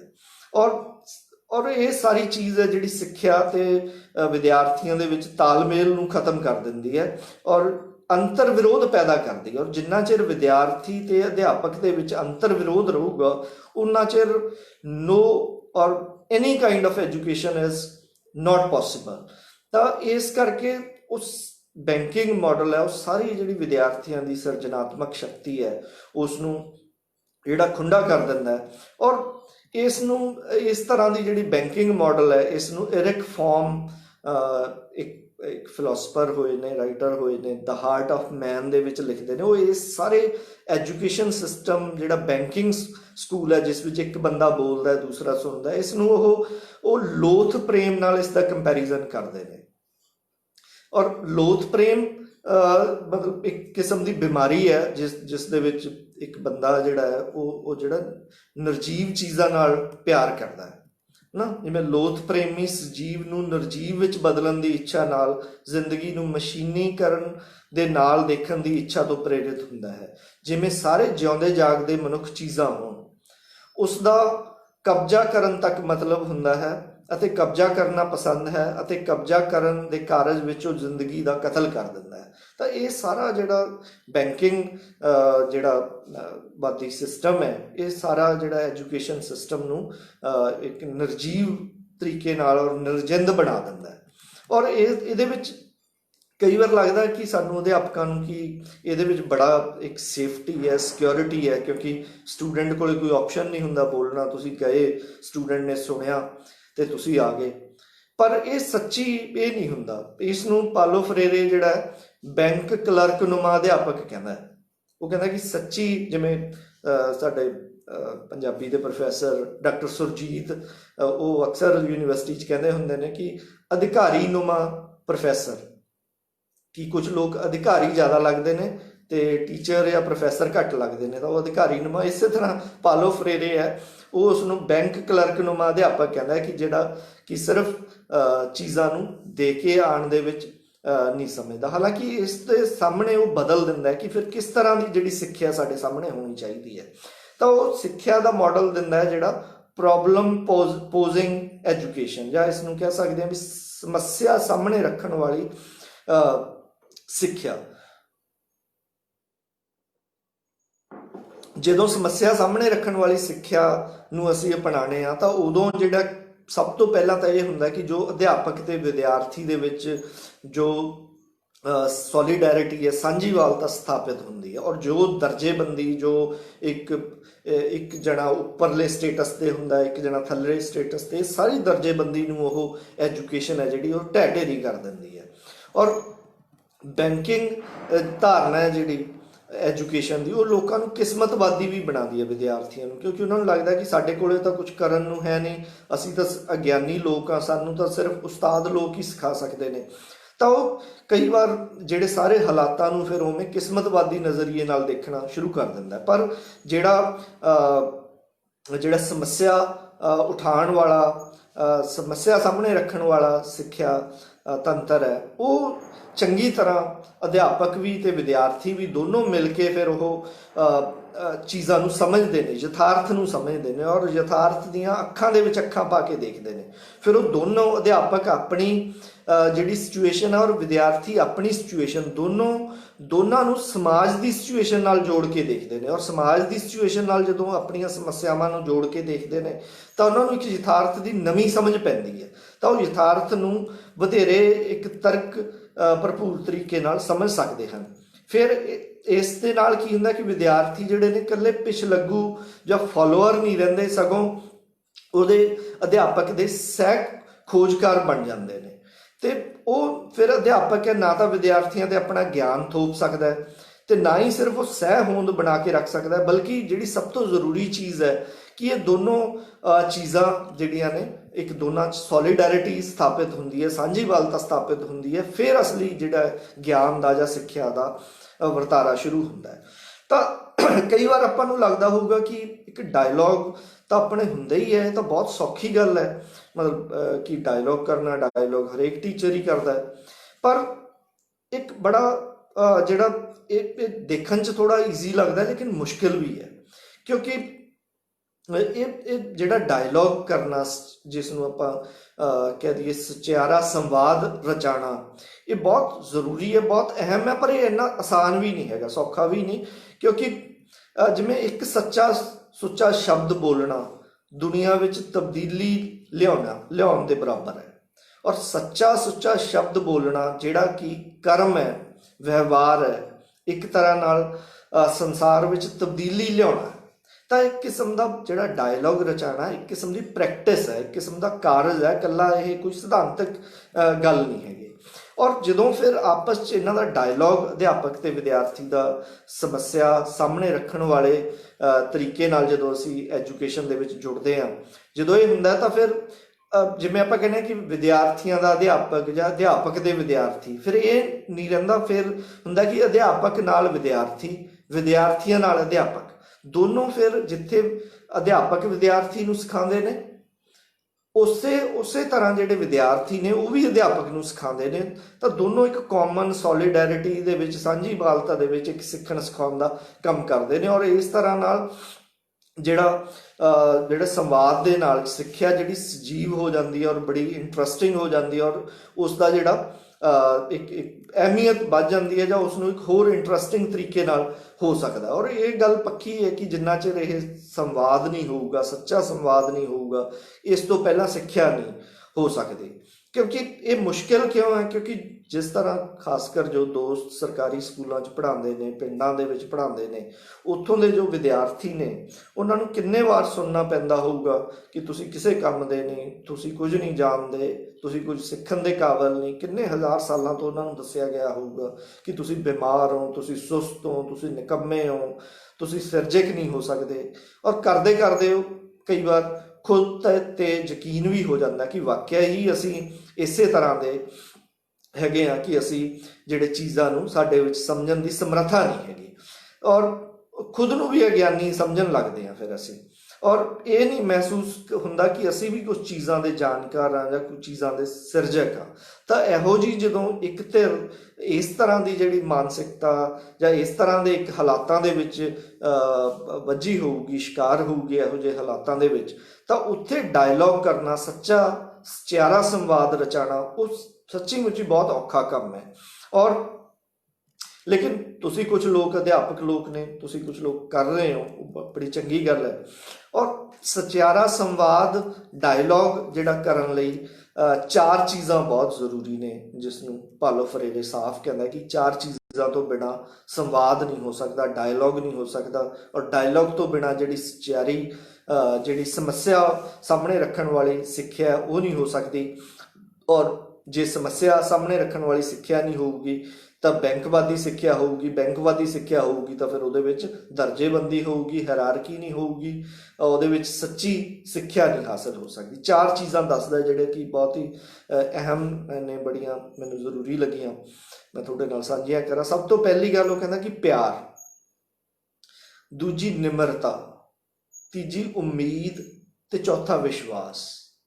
ਔਰ ਜਿਹੜਾ ਅਧਿਆਪਕ ਹੋਊਗਾ ਇਸ ਡਾਇਲੋਗ ਸਿੱਖਣ ਸਿਖਾਉਣ ਦੇ ਵਿੱਚ ਲੱਗਿਆ ਹੋਊਗਾ, ਇਸ ਸੰਵਾਦ ਨੂੰ ਸਥਾਪਿਤ ਕਰਨ ਦੇ ਵਿੱਚ ਲੱਗਿਆ ਹੋਊਗਾ, ਸਭ ਤੋਂ ਪਹਿਲਾਂ ਤਾਂ ਉਹ ਭਾਵੁਕ ਹੋਊਗਾ ਔਰ ਉਹ ਸਿੱਖਿਆ ਦੇ ਅਹਿਮੀਅਤ ਨੂੰ ਸਮਝਦਾ ਹੋਊਗਾ ਔਰ ਉਹ ਬੱਚਿਆਂ ਨੂੰ ਪਿਆਰ ਕਰਦਾ ਹੋਊਗਾ, ਆਪਣੇ ਸਟੂਡੈਂਟਸ ਨੂੰ ਪਿਆਰ ਕਰਦਾ ਹੋਊਗਾ। ਉਸ ਤੋਂ ਬਿਨਾਂ ਕੋਈ ਸੰਵਾਦ ਨਹੀਂ ਹੋ ਸਕਦਾ। ਔਰ ਉਹਦੇ ਵਿੱਚ ਇੱਕ ਨਿਮਰਤਾ ਹੋਊਗੀ। ਇਹ ਨਹੀਂ ਕਿ ਮੈਨੂੰ ਕੁਝ ਜ਼ਿਆਦਾ ਆਉਂਦਾ, ਮੈਨੂੰ ਵਿਦਿਆਰਥੀਆਂ ਨਾਲੋਂ ਜ਼ਿਆਦਾ ਆਉਂਦਾ, ਤਾਂ ਉਹਦੇ ਵਿੱਚ ਇੱਕ ਕਿਸਮ ਦੀ ਕੋਈ ਈਗੋ ਆ ਜਾਏ ਜਾਂ ਇੱਕ ਕਿਸਮ ਦਾ ਕੋਈ ਨੈਰਸਿਸਿਜ਼ਮ ਆ ਜਾਏ, ਪਰ ਇਹ ਨਹੀਂ ਹੋਊਗਾ। ਇਸ ਕਰਕੇ ਉਹਦੇ ਵਿੱਚ ਇੱਕ ਨਿਮਰਤਾ ਹੋਊਗੀ ਤੇ ਤੀਸਰਾ ਵਿਸ਼ਵਾਸ ਹੋਊਗਾ। ਉਸ ਤੇ ਵਿਸ਼ਵਾਸ ਕਿ ਉਹ ਕਦੇ ਨਹੀਂ ਸੋਚੂਗਾ ਕਿ ਜਿਹੜੇ ਲੋਕ ਸਿੱਖਣ ਆਏ ਹੋਏ ਨੇ, ਜਿਹੜੇ ਵਿਦਿਆਰਥੀ ਸਿੱਖਣ ਆਏ ਹੋਏ ਨੇ, ਚਾਹੇ ਕਿਸੇ ਵੀ ਤਬਕੇ ਤੋਂ ਨੇ, ਕਿਸੇ ਵੀ ਹਾਲਾਤ ਚੋਂ ਲੰਘਦੇ ਹੋਏ ਨੇ, ਲੇਕਿਨ ਇਹਨਾਂ ਦੇ ਕ੍ਰੀਏਟਿਵ ਪੋਟੈਂਸ਼ੀਅਲ ਦੇ ਵਿੱਚ ਉਸ ਨੂੰ ਪੂਰਾ ਵਿਸ਼ਵਾਸ ਹੋਊਗਾ, ਪੱਕਾ ਯਕੀਨ ਹੋਊਗਾ ਔਰ ਉਹਨਾਂ ਦੀ ਕ੍ਰੀਏਟੀਵਿਟੀ ਦੇ ਵਿੱਚ ਯਕੀਨ ਹੋਊਗਾ। ਔਰ ਚੌਥਾ ਜਿਹੜਾ ਹੈਗਾ ਉਮੀਦ, ਕਿਉਂਕਿ ਕਈ ਵਾਰ ਜਦੋਂ ਅਧਿਆਪਕ ਵਿਦਿਆਰਥੀਆਂ ਨਾਲ ਜਦੋਂ ਗੱਲਬਾਤ ਕਰਦੇ ਨੇ ਤਾਂ ਉਹ ਦੇਖਦੇ ਨੇ ਕਿ ਇੱਕ ਜਿਹੜਾ ਸਿਸਟਮ ਦੇ ਸ਼ਿਕਾਰ ਹੋ ਕੇ ਵਿਦਿਆਰਥੀ ਕਈ ਵਾਰ ਉਹਨਾਂ ਦੀ ਗੱਲ ਸੁਣਨ ਨੂੰ ਤਿਆਰ ਨਹੀਂ, ਜਾਂ ਅਧਿਆਪਕ ਉਸ ਤਰ੍ਹਾਂ ਦੀ ਗੱਲ ਰੱਖਣ ਦੇ ਵਿੱਚ ਸਮਰੱਥ ਨਹੀਂ ਹੁੰਦੇ। ਤਾਂ ਇਹ ਚੀਜ਼ਾਂ ਫਿਰ ਉਸ ਨੂੰ ਇੱਕ ਉਮੀਦ ਪੈਦਾ ਕਰਨਗੀਆਂ ਕਿ ਇਹ ਜਿਹੜੀਆਂ ਚੀਜ਼ਾਂ ਨੇ ਇੱਕ ਸਿਸਟਮ ਦੀ ਕੰਸਟਰਕਟ ਹੈ, ਨਾ ਕਿ ਕੋਈ ਇਹ ਇੰਡੀਵਿਜੂਅਲ ਕਰੈਕਟਰਿਸਟਿਕਸ ਹੈ, ਕੋਈ ਨਿੱਜੀ ਵਿਸ਼ੇਸ਼ਤਾ ਨਹੀਂ ਹੈਗੀ। ਰਾਦਰ ਇਹ ਜਿਹੜੀਆਂ ਚੀਜ਼ਾਂ ਨੇ ਇਹ ਇੱਕ ਸਿਸਟਮ ਦਾ ਨਤੀਜਾ ਹੈ, ਜਿਹੜੀਆਂ ਕਿ ਸਿਸਟਮ ਨੂੰ ਅਗਰ ਬਦਲ ਦਿੱਤਾ ਜਾਵੇ ਤਾਂ ਇਹ ਸਾਰੇ ਹਾਲਾਤ, ਸਾਰੀਆਂ ਚੀਜ਼ਾਂ ਬਦਲ ਦਿੱਤੀਆਂ ਜਾ ਸਕਦੀਆਂ ਨੇ। ਤਾਂ ਇਹ ਇੱਕ ਚੀਜ਼ਾਂ ਨੂੰ ਉਮੀਦ ਜਿਹੜੀਆਂ ਅਧਿਆਪਕ ਨੂੰ ਦਿੰਦੀਆਂ ਨੇ ਔਰ ਉਹਦੀ ਜਿਹੜਾ ਆਪਣੇ ਸਾਹਮਣੇ ਜਿਹੜਾ ਇੱਕ ਉਮੀਦ ਦੇ ਵਿੱਚ ਲੈ ਕੇ ਆਉਂਦਾ ਔਰ ਉਹ ਅੱਗੇ ਜਾ ਕੇ ਉਮੀਦ ਬਣਦਾ ਹੈ। ਔਰ ਅਧਿਆਪਕ ਤਾਂ ਹੀ ਪ੍ਰਭਾਵਸ਼ਾਲੀ ਅਤੇ ਅਸਰਦਾਰ ਹੋ ਸਕਦਾ ਹੈ ਜੇਕਰ ਉਹ ਵਿਦਿਆਰਥੀਆਂ ਦੇ ਸਮਾਜ ਦੇ ਇਤਿਹਾਸ, ਵਿਵੇਕ, ਸੱਭਿਆਚਾਰ ਦੀ ਡੂੰਘੀ ਜਾਣਕਾਰੀ ਰੱਖਦਾ ਹੋਵੇ। ਜੇ ਆਪਾਂ ਨੂੰ ਆਪਣੇ ਵਿਦਿਆਰਥੀਆਂ ਬਾਰੇ, ਉਹਨਾਂ ਦੇ ਬੈਕਗਰਾਊਂਡ ਬਾਰੇ ਕੁਝ ਪਤਾ ਹੀ ਨਹੀਂ ਤਾਂ ਸਿੱਖਿਆ ਸੰਭਵ ਨਹੀਂ ਹੋ ਸਕਦੀ। ਔਰ ਜਦੋਂ ਇਹ ਜਾਣਕਾਰੀ ਉਹਨਾਂ ਦੇ ਸੱਭਿਆਚਾਰ ਬਾਰੇ, ਉਹਨਾਂ ਦੇ ਵਿਵੇਕ ਬਾਰੇ, ਉਹਨਾਂ ਦੇ ਇਤਿਹਾਸ ਬਾਰੇ, ਉਹਨਾਂ ਦੀ ਬੈਕਗਰਾਊਂਡ ਬਾਰੇ ਇੱਕ ਚੰਗੀ ਤਰ੍ਹਾਂ ਅਧਿਆਪਕ ਦੀ ਸਮਝ ਬਣ ਜੂਗੀ ਤਾਂ ਫਿਰ ਉਹ ਸੰਵਾਦ ਰਚਾਉਣ ਦੇ ਵਿੱਚ ਬਹੁਤ ਜ਼ਿਆਦਾ ਸਹਾਈ ਹੋਏਗਾ। ਜਿਵੇਂ ਮੈਂ ਇੱਕ ਕਿਤਾਬ ਦਾ ਜ਼ਿਕਰ ਕਰਨਾ ਚਾਹਣਾ ਇੱਥੇ, ਲਾਲਾ ਹਰਦਿਆਲ ਨੇ ਜਿਹੜੀ 1939 ਦੇ ਵਿੱਚ ਲਿਖੀ ਸੀ, hints for self culture, Punjabi 'ਚ ਵੀ ਉਸ ਦਾ ਅਨੁਵਾਦ ਹੋਇਆ ਹੋਇਆ। ਔਰ ਉਹ ਕਹਿੰਦਾ ਕਿ 4 ਹਿੱਸਿਆਂ ਦੇ ਵਿੱਚੋਂ ਮਤਲਬ ਕਹਿੰਦਾ ਕਿ ਸੈਲਫ ਕਲਚਰਡ ਹੋਣਾ, ਅਸੀਂ ਸਿੱਖਣਾ ਤਾਂ 4 ਜਿਹੜੇ ਹਿੱਸਿਆਂ 'ਚ ਬਣਦਾ। ਪਹਿਲਾ intellectual learning, physical learning, aesthetic learning ਤੇ ਐਥੀਕਲ ਲਰਨਿੰਗ। ਔਰ ਇਹ 4 ਚੀਜ਼ਾਂ ਉਹ ਕਹਿੰਦਾ ਵੀ ਇੰਟਲੈਕਚੁਅਲ, ਫਿਜ਼ੀਕਲ, ਅਸਥੈਟਿਕ ਤੇ ਐਥੀਕਲ, ਜਦੋਂ ਤੱਕ ਅਸੀਂ ਇਹ 4 ਇਸ਼ੂਜ਼ ਤੇ ਕੰਮ ਨਹੀਂ ਕਰਾਂਗੇ ਉਹਨਾਂ ਚਿਰ ਅਸੀਂ ਜਿਹੜਾ ਸੈਲਫ ਕਲਚਰਡ ਨਹੀਂ ਹੋ ਸਕਦੇ। ਸੈਲਫ ਕਲਚਰਡ ਨਹੀਂ ਹੋਵਾਂਗੇ ਤਾਂ ਜ਼ਾਹਿਰ ਜੀ ਗੱਲ ਹੈ ਕਿ ਅਸੀਂ ਵਿਦਿਆਰਥੀਆਂ ਨੂੰ ਵੀ ਕੀ ਕਰ ਸਕਾਂਗੇ। ਤਾਂ ਇਸ ਤਰ੍ਹਾਂ ਨਾਲ ਇਹਨਾਂ ਨੇ 1939 ਦੇ ਵਿੱਚ 1934 ਦੇ ਵਿੱਚ ਇਹ ਪੁਸਤਕ ਲਿਖੀ ਸੀ। ਔਰ ਜਿਹੜਾ ਕਿ ਇਸ਼ਾਰਾ ਕਰਦੀ ਹੈ, ਇਹ ਕਹਿੰਦੀ ਹੈ ਕਿ ਇੱਕ ਅਧਿਆਪਕ ਨੂੰ ਚਾਹੇ ਉਹ ਫਿਜ਼ਿਕਸ ਦਾ, ਲੈਂਗੁਏਜ ਦਾ, ਕੈਮਿਸਟਰੀ ਦਾ, ਉਹਨੂੰ ਸਾਰੇ ਸਬਜੈਕਟਸ ਦਾ ਪਤਾ ਹੋਣਾ ਚਾਹੀਦਾ ਹੈ। ਔਰ ਇਸ਼ਾਰਾ ਕਰਦਾ ਕਿ ਜਿਵੇਂ ਸਾਨੂੰ ਚਾਹੀਦਾ ਕਿ ਆਪਾਂ ਹੁਣ ਇਹ ਛੁੱਟੀਆਂ 'ਚ ਸਾਰੀਆਂ ਜਿਹੜੀਆਂ NCERT ਦੀਆਂ ਕਿਤਾਬਾਂ ਨੇ, ਖਾਸ ਕਰ ਇਹਨਾਂ ਨੂੰ ਰਿਵਾਈਜ਼ ਕਰ ਲਈਏ, ਇੱਕ ਵਾਰ ਪੜ੍ਹ ਲਈਏ। ਸਾਇੰਸ ਦੀਆਂ, ਚਾਹੇ ਮੈਂ ਲੈਂਗੁਏਜ ਦਾ, ਮੈਂ ਸਾਇੰਸ ਦੀਆਂ ਕਿਤਾਬਾਂ ਪੜ੍ਹ ਲਾਂ, ਹਿਸਟਰੀ ਦੀਆਂ ਪੜ੍ਹ ਲਾਂ, ਮਤਲਬ ਸਾਰੇ ਸਬਜੈਕਟ ਦਾ ਜਿਹੜਾ ਗਿਆਨ ਹੋਣਾ ਚਾਹੀਦਾ, ਇੱਕ ਸਮਾਨਿਆ ਗਿਆਨ ਇੱਕ ਅਧਿਆਪਕ ਨੂੰ ਹੋਣਾ ਚਾਹੀਦਾ। ਉਸ ਤੋਂ ਬਾਅਦ ਫਿਰ ਜਿਹੜਾ ਇੱਕ ਅਧਿਆਪਕ ਦੀ ਸਪੈਸ਼ਲਾਈਜ਼ ਜਿਹੜੀ ਐਜੂਕੇਸ਼ਨ ਹੈ ਉਸ ਤੋਂ ਬਾਅਦ ਸ਼ੁਰੂ ਹੋਊਗੀ। ਮੈਂ ਇੱਕ ਹੋਰ ਅਧਿਆਪਕ ਦਾ ਨਾਮ ਲੈਣਾ ਚਾਹਣਾ, ਗੀਜੂ ਭਾਈ ਪਟੇਲ, ਜਿਨ੍ਹਾਂ ਨੇ ਇੱਕ ਦਿਵਿਆ ਸਵਪਨ ਕਿਤਾਬ ਲਿਖੀ ਸੀ 1939 ਦੇ ਵਿੱਚ। ਉਹਨਾਂ ਨੇ ਐਜੂਕੇਸ਼ਨ ਨੂੰ ਲੈ ਕੇ ਕੁਝ ਐਕਸਪੈਰੀਮੈਂਟ ਕੀਤੇ ਕਿ ਮੈਥ ਇਸ ਤਰ੍ਹਾਂ ਪੜ੍ਹਾਉਣਾ ਚਾਹੀਦਾ ਹੈ ਔਰ ਇੰਗਲਿਸ਼ ਇਸ ਤਰ੍ਹਾਂ ਪੜ੍ਹਾਉਣੀ ਚਾਹੀਦੀ ਹੈ, ਲੈਂਗੁਏਜ ਇਸ ਤਰ੍ਹਾਂ ਪੜ੍ਹਾਉਣੀ ਚਾਹੀਦੀ ਹੈ। ਉਹਨਾਂ ਦੀ ਕਿਤਾਬ ਦੇ ਵਿੱਚ ਬੜਾ ਜ਼ਿਕਰ ਆਉਂਦਾ ਔਰ ਖਾਸ ਕਰਕੇ ਮੈਂ ਉਹਨਾਂ ਨੂੰ ਸਲੂਟ ਕਰਨਾ ਚਾਹਣਾ ਕਿਉਂਕਿ ਅੱਜ 23 ਜੂਨ 1939 ਨੂੰ ਉਹਨਾਂ ਦੀ ਡੈਥ ਹੋਈ ਸੀ। ਆਪਾਂ ਉਹਨਾਂ ਨੂੰ ਯਾਦ ਵੀ ਕਰ ਰਹੇ ਹਾਂ।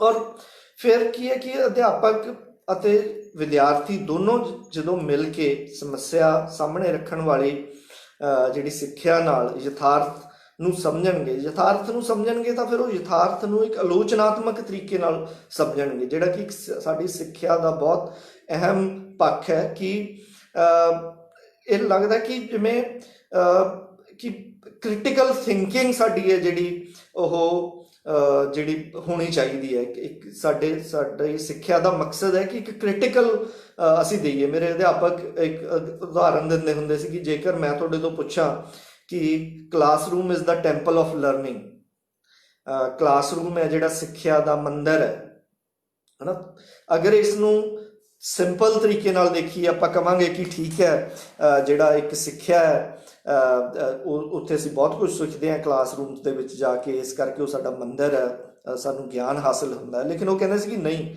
ਸਿੱਖਿਆ ਦਾ ਕੰਮ ਹੈ ਕਿ ਆਲੋਚਨਾਤਮਕ ਤਰੀਕੇ ਨਾਲ, ਇੱਕ ਕ੍ਰਿਟੀਕਲ ਵੇ ਨਾਲ ਚੀਜ਼ਾਂ ਨੂੰ ਸਮਝੀਏ। ਤਾਂ ਉਹ ਕਹਿੰਦੇ ਸੀ ਕਿ ਸਭ ਤੋਂ ਪਹਿਲਾਂ ਇਹਨੂੰ ਕੈਟਾਗਰਾਈਜ਼ ਕਰਨਾ ਚਾਹੀਦਾ ਕਿ ਇਸ ਨੂੰ ਕਹਿ ਕੌਣ ਰਿਹਾ। ਫੋਰ ਐਗਜ਼ਾਮਪਲ, ਇਸ ਨੂੰ ਇੱਕ ਅਧਿਆਪਕ ਕਹਿ ਰਿਹਾ ਕਿ classroom is the temple of learning, ਤਾਂ ਇਹਦਾ ਮਤਲਬ ਉਹ ਕਹਿ ਰਿਹਾ ਕਿ ਫਿਰ ਅਧਿਆਪਕ ਇੱਥੋਂ ਦਾ ਦੇਵਤਾ ਹੈ। ਅਧਿਆਪਕ ਦੇਵਤਾ ਹੈ ਤਾਂ ਫਿਰ ਅਧਿਆਪਕ ਤੋਂ ਤੁਸੀਂ ਕੋਈ ਸਵਾਲ ਨਹੀਂ ਪੁੱਛ ਸਕਦੇ, ਅਧਿਆਪਕ ਤਾਂ ਇੱਕ ਰੱਬ ਦੇ ਸਮਾਨ ਹੈ। ਤੇ ਉਹ ਕਹਿੰਦਾ ਵੀ ਇੱਕ ਪੜ੍ਹੇ ਲਿਖੇ ਲੋਕਾਂ 'ਚ ਇਹੀ ਫਰਕ ਹੋਣਾ ਚਾਹੀਦਾ, ਉਹ ਕ੍ਰਿਟੀਕਲ ਤਰੀਕੇ ਨਾਲ ਇਸ ਚੀਜ਼ਾਂ ਨੂੰ ਸਮਝਣ ਤੇ ਉਸ ਨੂੰ ਕਹਿਣ ਕਿ ਨਹੀਂ ਇਸ ਤਰ੍ਹਾਂ ਨਹੀਂ ਹੁੰਦਾ, ਕੋਈ ਕਲਾਸਰੂਮ ਕੋਈ ਟੈਂਪਲ ਆਫ ਲਰਨਿੰਗ ਨਹੀਂ, ਹਮੇਸ਼ਾ ਕੋਈ ਚੀਜ਼ ਨਹੀਂ ਹੁੰਦਾ। ਤਾਂ ਇਸ ਤਰ੍ਹਾਂ ਦੀ ਜਿਹੜੀ ਚੀਜ਼ ਤੋਂ ਆਲੋਚਨਾਤਮਕ ਤਰੀਕੇ ਤੋਂ ਅਸੀਂ ਚੀਜ਼ਾਂ ਨੂੰ ਸਮਝਦੇ ਹੋਏ ਫਿਰ ਹੀ ਅਸੀਂ ਆਪਣੇ ਜਿਹੜੇ ਵਿਦਿਆਰਥੀਆਂ ਨੂੰ, ਜੇ ਅਧਿਆਪਕ ਚਾਹੁੰਦਾ ਹੈ ਕਿ ਉਹ ਇੱਕ ਧਰੂ ਤਾਰੇ ਵਾਂਗੂ, ਪੋਲ ਸਟਾਰ ਵਾਂਗੂ ਗਾਈਡ ਕਰ ਸਕੇ, ਤਾਂ ਉਹ ਲਾਜ਼ਮੀ ਹੈ ਕਿ ਉਹ ਲੋਕਾਈ ਨਾਲ ਅਧਿਆਪਕ ਨਿੱਘ ਭਰਪੂਰ ਸਰੋਕਾਰ ਰੱਖਦਾ ਹੋਵੇ। ਔਰ ਅਧਿਆਪਕ ਕਦੇ ਵੀ ਗੈਰ ਭਾਵੁਕ ਅਤੇ ਨਿਰਲੇਪ ਨਹੀਂ ਹੋ ਸਕਦਾ। ਉਹ ਜ਼ਿੰਦਗੀ ਨਾਲ ਭਰਪੂਰ ਕਲਪਨਾਸ਼ੀਲ ਦਿਮਾਗ ਅਤੇ ਸੰਵੇਦਨਸ਼ੀਲ ਅਤੇ ਆਪਣੇ ਆਦਰਸ਼ਾਂ ਵਿੱਚ ਅਥਾਹ ਯਕੀਨ ਰੱਖਣ ਵਾਲਾ ਹੁੰਦਾ ਹੈ। ਔਰ ਉਹ ਆਪਣੀ ਲੋਕਾਈ 'ਤੇ ਪੂਰਾ ਵਿਸ਼ਵਾਸ ਰੱਖਦਾ ਹੈ। ਔਰ ਉਹ ਨਾ ਤਾਂ ਸਮਾਜ ਸੁਧਾਰਕ ਹੈ ਤੇ ਨਾ ਹੀ ਕੋਈ ਇਨਕਲਾਬੀ ਹੈ, ਬਲਕਿ ਇਹ ਦੋਨੋਂ ਚੀਜ਼ਾਂ ਦਾ ਸੁਮੇਲ ਹੈ। ਰਵਿੰਦਰਨਾਥ ਟੈਗੋਰ ਬੜੇ ਵਧੀਆ ਸ਼ਬਦਾਂ ਦੇ ਵਿੱਚ ਦੱਸਦੇ ਸੀ, ਉਹ ਕਹਿੰਦਾ ਵੀ ਅਧਿਆਪਕ ਉਦੋਂ ਤੱਕ ਅਧਿਆਪਕ ਨਹੀਂ ਹੋ ਸਕਦਾ ਜਦੋਂ ਤੱਕ ਉਹ ਖੁਦ ਨਾ ਸਿੱਖ ਰਿਹਾ ਹੋਵੇ। ਕਹਿੰਦਾ ਕਿ ਜਦੋਂ ਇੱਕ ਦੀਵਾ ਦੂਜੇ ਨੂੰ ਉਦੋਂ ਹੀ ਜਗਾ ਸਕਦਾ ਹੈ ਜਦੋਂ ਤੱਕ ਉਹ ਆਪ ਆਪਣੀ ਜੋਤ ਨੂੰ ਬਲਦਾ ਨਾ ਰੱਖੇ। ਤਾਂ ਅਧਿਆਪਕ ਬੱਚਿਆਂ ਨੂੰ ਕਲਪਨਾ ਸ਼ਕਤੀ, ਨਾਬਰੀ, ਬਹਾਦਰੀ, ਨਿਆਂਪਸੰਦੀ ਦੇ ਗੁਣ ਅਪਣਾਉਣ ਲਈ ਹਮੇਸ਼ਾ ਹੱਲਾਸ਼ੇਰੀ ਦਿੰਦਾ ਹੈ।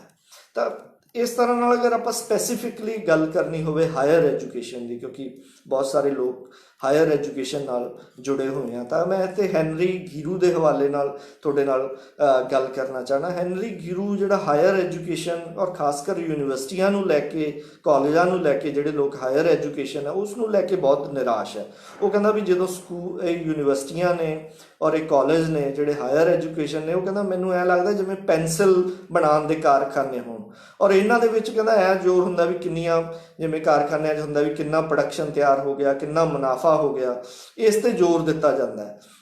ਔਰ ਬਿਲਕੁਲ ਆਪਾਂ ਅਗਰ ਆਪਣੀ ਯੂਨੀਵਰਸਿਟੀ ਦਾ, ਪੰਜਾਬੀ ਯੂਨੀਵਰਸਿਟੀ ਪਟਿਆਲਾ ਦਾ ਅਗਰ ਉਦਾਹਰਨ ਲਈਏ ਤਾਂ ਇਹ ਨੈਰੇਟਿਵ ਬੜਾ ਚੱਲਦਾ। ਆਪਾਂ ਹਮੇਸ਼ਾ ਦੇਖਦੇ ਹਾਂ ਵੀ ਪੰਜਾਬੀ ਯੂਨੀਵਰਸਿਟੀ 300 ਕਰੋੜ ਦੇ ਘਾਟੇ 'ਚ ਗਈ, ਪੰਜਾਬੀ ਯੂਨੀਵਰਸਿਟੀ ਇੰਨੇ ਲੋਸ 'ਚ ਹੈ, ਪੰਜਾਬੀ ਯੂਨੀਵਰਸਿਟੀ ਦੇ ਵਿੱਚ ਇੰਨਾ ਜਿਹੜਾ ਚੀਜ਼ਾਂ ਨੇ, ਇੰਨਾ ਕਰਜ਼ ਹੈ ਉਸ ਦੇ ਸਿਰ 'ਤੇ।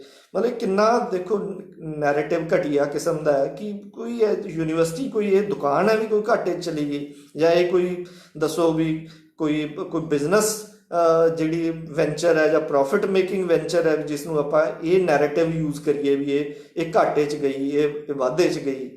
ਤਾਂ ਇਹ ਗੱਲਾਂ ਹਮੇਸ਼ਾ ਉਹ ਕਹਿੰਦਾ ਵੀ ਹਾਇਰ ਐਜੂਕੇਸ਼ਨ ਦੇ ਵਿੱਚ ਚੱਲ ਰਹੀਆਂ ਨੇ। ਇਹ ਕੋਈ ਨਹੀਂ ਗੱਲ ਕਰਦਾ ਵੀ ਪੰਜਾਬੀ ਯੂਨੀਵਰਸਿਟੀ ਪਟਿਆਲਾ 'ਚ ਕਿੰਨੇ ਪੇਂਡੂ ਲੋਕ ਨੇ, ਉੱਥੋਂ ਦੇ ਅਧਿਆਪਕ ਕੀ ਰਿਸਰਚ ਕਰ ਰਹੇ ਨੇ, ਉੱਥੋਂ ਦੇ ਕੌਣ ਅਧਿਆਪਕ ਚੰਗਾ ਕੰਮ ਕਰ ਰਹੇ ਨੇ, ਔਰ 3500 ਰਿਸਰਚ ਸਕਾਲਰ ਉੱਥੇ ਨੇ ਜਿਹੜੇ PhDਆਂ ਕਰ ਰਹੇ ਨੇ, ਔਰ ਰਿਸਰਚ ਕਿੰਨੀ ਚੱਲ ਰਹੀ ਹੈ, ਔਰ ਕਿੰਨੇ ਜਿਹੜੇ ਪੇਂਡੂ ਲੋਕ ਨੇ ਉੱਥੇ ਜਾ ਕੇ ਇੱਕ ਪੂਰੇ ਮਾਲਵੇ ਦੇ ਵਿੱਚ ਖਾਸ ਕਰ ਇੱਕ ਚੀਜ਼ ਹੈ ਜਿਹੜੀ ਐਜੂਕੇਸ਼ਨ ਦਾ ਦੀਵਾ ਹੈ, ਉਹ ਪੰਜਾਬੀ ਯੂਨੀਵਰਸਿਟੀ ਨੇ ਖੜਾ ਕੀਤਾ ਹੈ। ਤਾਂ ਇਸ ਤਰ੍ਹਾਂ ਨਾਲ ਮਤਲਬ ਪੂਰਾ ਇੱਕ ਕਰਜ਼ਾ ਦਾ ਸਿਸਟਮ ਚੱਲਦਾ ਹੈ। ਜਿਵੇਂ ਉਹ ਨਾ ਹੈਨਰੀ ਗੀਰੂ ਅਪੋਲੋ ਸਮੂਹ ਦੀ ਇੱਕ ਫਿਨਿਕਸ ਯੂਨੀਵਰਸਿਟੀ ਹੈ ਅਮਰੀਕਾ ਦੀ, ਉਸ ਦਾ ਐਗਜ਼ਾਮਪਲ ਦਿੰਦਾ। ਉਹ ਕਹਿੰਦਾ ਵੀ ਉੱਥੇ ਜਿਹੜੀ ਉਹਦੀ 89% ਉਸਦਾ ਜਿਹੜੀ ਇਨਕਮ ਹੈ ਉਹ ਸਟੂਡੈਂਟ ਲੋਨ ਤੋਂ ਹੁੰਦੀ ਹੈ, ਕਿ ਸਟੂਡੈਂਟ ਨੂੰ ਲੋਨ ਦਿੰਦੇ ਨੇ, ਸਟੂਡੈਂਟ ਫਿਰ ਪੜ੍ਹਦੇ ਨੇ। ਅਗਰ ਆਪਾਂ ਆਪਣੇ ਪੰਜਾਬ ਦੇ ਕੰਟੈਕਸਟ ਦੇ ਵਿੱਚ ਦੇਖਣਾ ਹੋਵੇ ਤਾਂ ਕਿੰਨੇ ਵਿਦਿਆਰਥੀ ਜਿਹੜੇ ਨੇ ਕਰਜ਼ਾ ਚੱਕ ਕੇ ਵਿਦੇਸ਼ਾਂ ਦੇ ਵਿੱਚ ਜਾਂਦੇ ਨੇ। ਉਹ ਇਸ ਚੀਜ਼ ਦੇ ਬੜਾ ਖਿਲਾਫ ਹੈ। ਉਹ ਕਹਿੰਦਾ ਜਿਹੜਾ ਵਿਦਿਆਰਥੀ ਕਰਜ਼ਾ ਹੈ ਇਹ ਉਹਨਾਂ ਦੀ ਕਲਪਨਾ ਸ਼ਕਤੀ ਦੇ ਉੱਤੇ ਹਮਲਾ ਹੈ। ਰਾਦਰ ਹਰੇਕ ਵਿਦਿਆਰਥੀ ਦਾ ਹੱਕ ਹੈ ਕਿ ਉਹ ਸਿੱਖਿਆ ਨੂੰ ਹਾਸਲ ਕਰੇ। ਔਰ ਉਹ ਬੜੇ ਕਮਾਲ ਦੀ ਗੱਲ ਕਹਿੰਦਾ। ਉਹ ਕਹਿੰਦਾ ਕਿ ਜਿਹੜੇ ਬੈਨੀਫਿਟ ਹੈਗੇ ਨੇ, ਜਿਹੜੀ ਟੋਟਲ ਇਨਕਮ ਦਾ ਐਜੂਕੇਸ਼ਨ ਦਾ ਸਿਰਫ 20% ਹੀ ਖਰਚਿਆ ਜਾਂਦਾ ਹੈ, ਔਰ ਉਹ ਕਹਿੰਦਾ ਇਸ ਤੋਂ ਦੁੱਗਣਾ ਜਿਹੜਾ ਖਰਚਾ ਉਹ ਐਡਵਰਟੀਜ਼ਮੈਂਟ 'ਤੇ ਕੀਤਾ ਜਾਂਦਾ ਹੈ। ਤਾਂ ਇਸ ਤਰ੍ਹਾਂ ਨਾਲ ਆਪਾਂ ਸਾਰੇ ਜਾਣਦੇ ਹਾਂ ਕਿ ਇਹ ਚੀਜ਼ਾਂ ਚੱਲ ਰਹੀਆਂ ਨੇ। ਔਰ ਬੜਾ ਸਾਫ਼ ਕਲੀਅਰ 3 ਡਿਊਟੀਜ਼ ਕੈਟਾਗਰਾਈਜ਼ ਕਰਦਾ ਹੈ ਕਿ ਜਿਹੜੇ ਖਾਸ ਕਰ ਹਾਇਰ ਐਜੂਕੇਸ਼ਨ ਦੇ ਵਿੱਚ, ਕਾਲਜਾਂ ਦੇ ਵਿੱਚ ਪੜ੍ਹਾਉਂਦੇ ਅਧਿਆਪਕ ਨੇ ਔਰ ਯੂਨੀਵਰਸਿਟੀਆਂ ਦੇ ਵਿੱਚ ਅਧਿਆਪਕ ਪੜ੍ਹਾਉਂਦੇ ਨੇ, ਉਹਨਾਂ ਦੇ 3 ਕੰਮ ਬੜੇ ਕਲੀਅਰਲੀ ਬਣਦਾ। ਪਹਿਲਾ ਉਹ ਕੰਮ ਕਹਿੰਦਾ ਕਿ ਇੱਕ ਟੀਚਿੰਗ, ਕਿ ਸਭ ਤੋਂ ਪਹਿਲਾਂ ਅਧਿਆਪਕ ਦਾ ਇੱਕ ਮੁੱਢਲਾ ਕੰਮ ਹੈ ਕਿ ਅਧਿਆਪਨ ਕਰਨਾ। ਦੂਸਰਾ ਕੰਮ ਹੈ ਰਿਸਰਚ ਕਰਨੀ ਤੇ ਕਰਵਾਉਣੀ, ਖੋਜ ਕਰਨੀ, ਐਜੂਕੇਸ਼ਨ ਨੂੰ ਡਿਸੈਮੀਨੇਟ ਕਰਨਾ ਤੇ ਐਜੂਕੇਸ਼ਨ ਨੂੰ ਜਨਰੇਟ ਕਰਨਾ। ਔਰ ਤੀਸਰਾ ਕੰਮ ਉਹ ਕਹਿੰਦਾ ਕਿ ਸੋਸ਼ਲ ਐਕਸਟੈਂਸ਼ਨ ਦਾ, ਕਿ ਜਿੱਥੇ ਕੋਈ ਲੋਕ ਪੱਖੀ ਲਹਿਰ ਚੱਲ ਰਹੀ ਹੈ, ਵਿਦਿਆਰਥੀਆਂ ਦਾ ਕੋਈ ਮੂਵਮੈਂਟ ਹੈ, ਪੇਂਡੂ ਲੋਕਾਂ ਦਾ ਕੋਈ ਮੂਵਮੈਂਟ ਹੈ, ਕਿਸਾਨਾਂ ਦਾ ਕੋਈ ਮੂਵਮੈਂਟ ਆ, ਉਹ ਅਧਿਆਪਕ ਨੂੰ ਚਾਹੀਦਾ ਕਿ ਉੱਥੇ ਜਾਵੇ, ਉਹਨਾਂ ਤੋਂ ਕੁਝ ਸਿੱਖੇ, ਉਹਨਾਂ ਨੂੰ ਸੇਧ ਦੇਵੇ, ਕਿਉਂਕਿ ਅਧਿਆਪਕ ਕੋਲੇ ਵਧੇਰੇ ਮੌਕੇ ਹੁੰਦੇ ਨੇ ਇਸ ਚੀਜ਼ ਨੂੰ ਕਿ ਉਹ ਚੀਜ਼ਾਂ ਨੂੰ ਵਧੇਰੇ ਚੰਗੀ ਤਰ੍ਹਾਂ ਸਮਝ ਸਕੇ। ਤਾਂ ਇਹ 3 ਚੀਜ਼ਾਂ ਦੇ ਵਿੱਚ ਬਣਦਾ। ਇਹ ਨਹੀਂ ਕਿ ਕਈ ਵਾਰ ਆਪਾਂ ਕਹਿੰਦੇ ਕਿ ਅਸੀਂ ਤਾਂ ਜੀ 2 ਲੈਕਚਰ ਹੈ, ਬੜੇ ਧਿਆਨ ਨਾਲ ਲਾਣੇ ਆ, ਬਹੁਤ ਜੱਜ ਕੇ ਪੜ੍ਹਾਉਣੇ ਆ। ਤਾਂ ਇਹ 3 ਚੀਜ਼ਾਂ ਆਪਸ 'ਚ ਜੁੜੀਆਂ ਹੋਈਆਂ ਨੇ ਬੇਸਿਕਲੀ।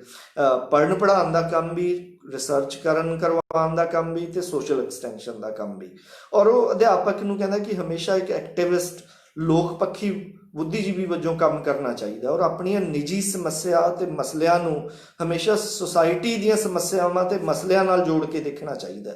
ਔਰ ਉਹ ਜਦੋਂ ਆਪਣੀਆਂ ਸਮੱਸਿਆਵਾਂ ਨੂੰ ਤੇ ਸੁਸਾਇਟੀ ਦੀਆਂ ਜਿਹੜੀਆਂ ਸਮੱਸਿਆਵਾਂ ਨੂੰ ਆਪਸ 'ਚ ਜੋੜ ਕੇ ਦੇਖੂਗਾ ਤਾਂ ਉਹ ਸੱਚੀ ਮੁੱਚੀ ਕੁਝ ਜਿਹੜਾ ਇੱਕ ਨਵਾਂ ਕੁਝ ਉਹਨੂੰ ਇੱਕ ਅੰਡਰਸਟੈਂਡਿੰਗ ਹੋਊਗੀ, ਉਹ ਨਵਾਂ ਤਰੀਕੇ ਨਾਲ ਵਿਦਿਆਰਥੀਆਂ ਦੇ ਨਾਲ ਜੁੜ ਸਕੂਗਾ।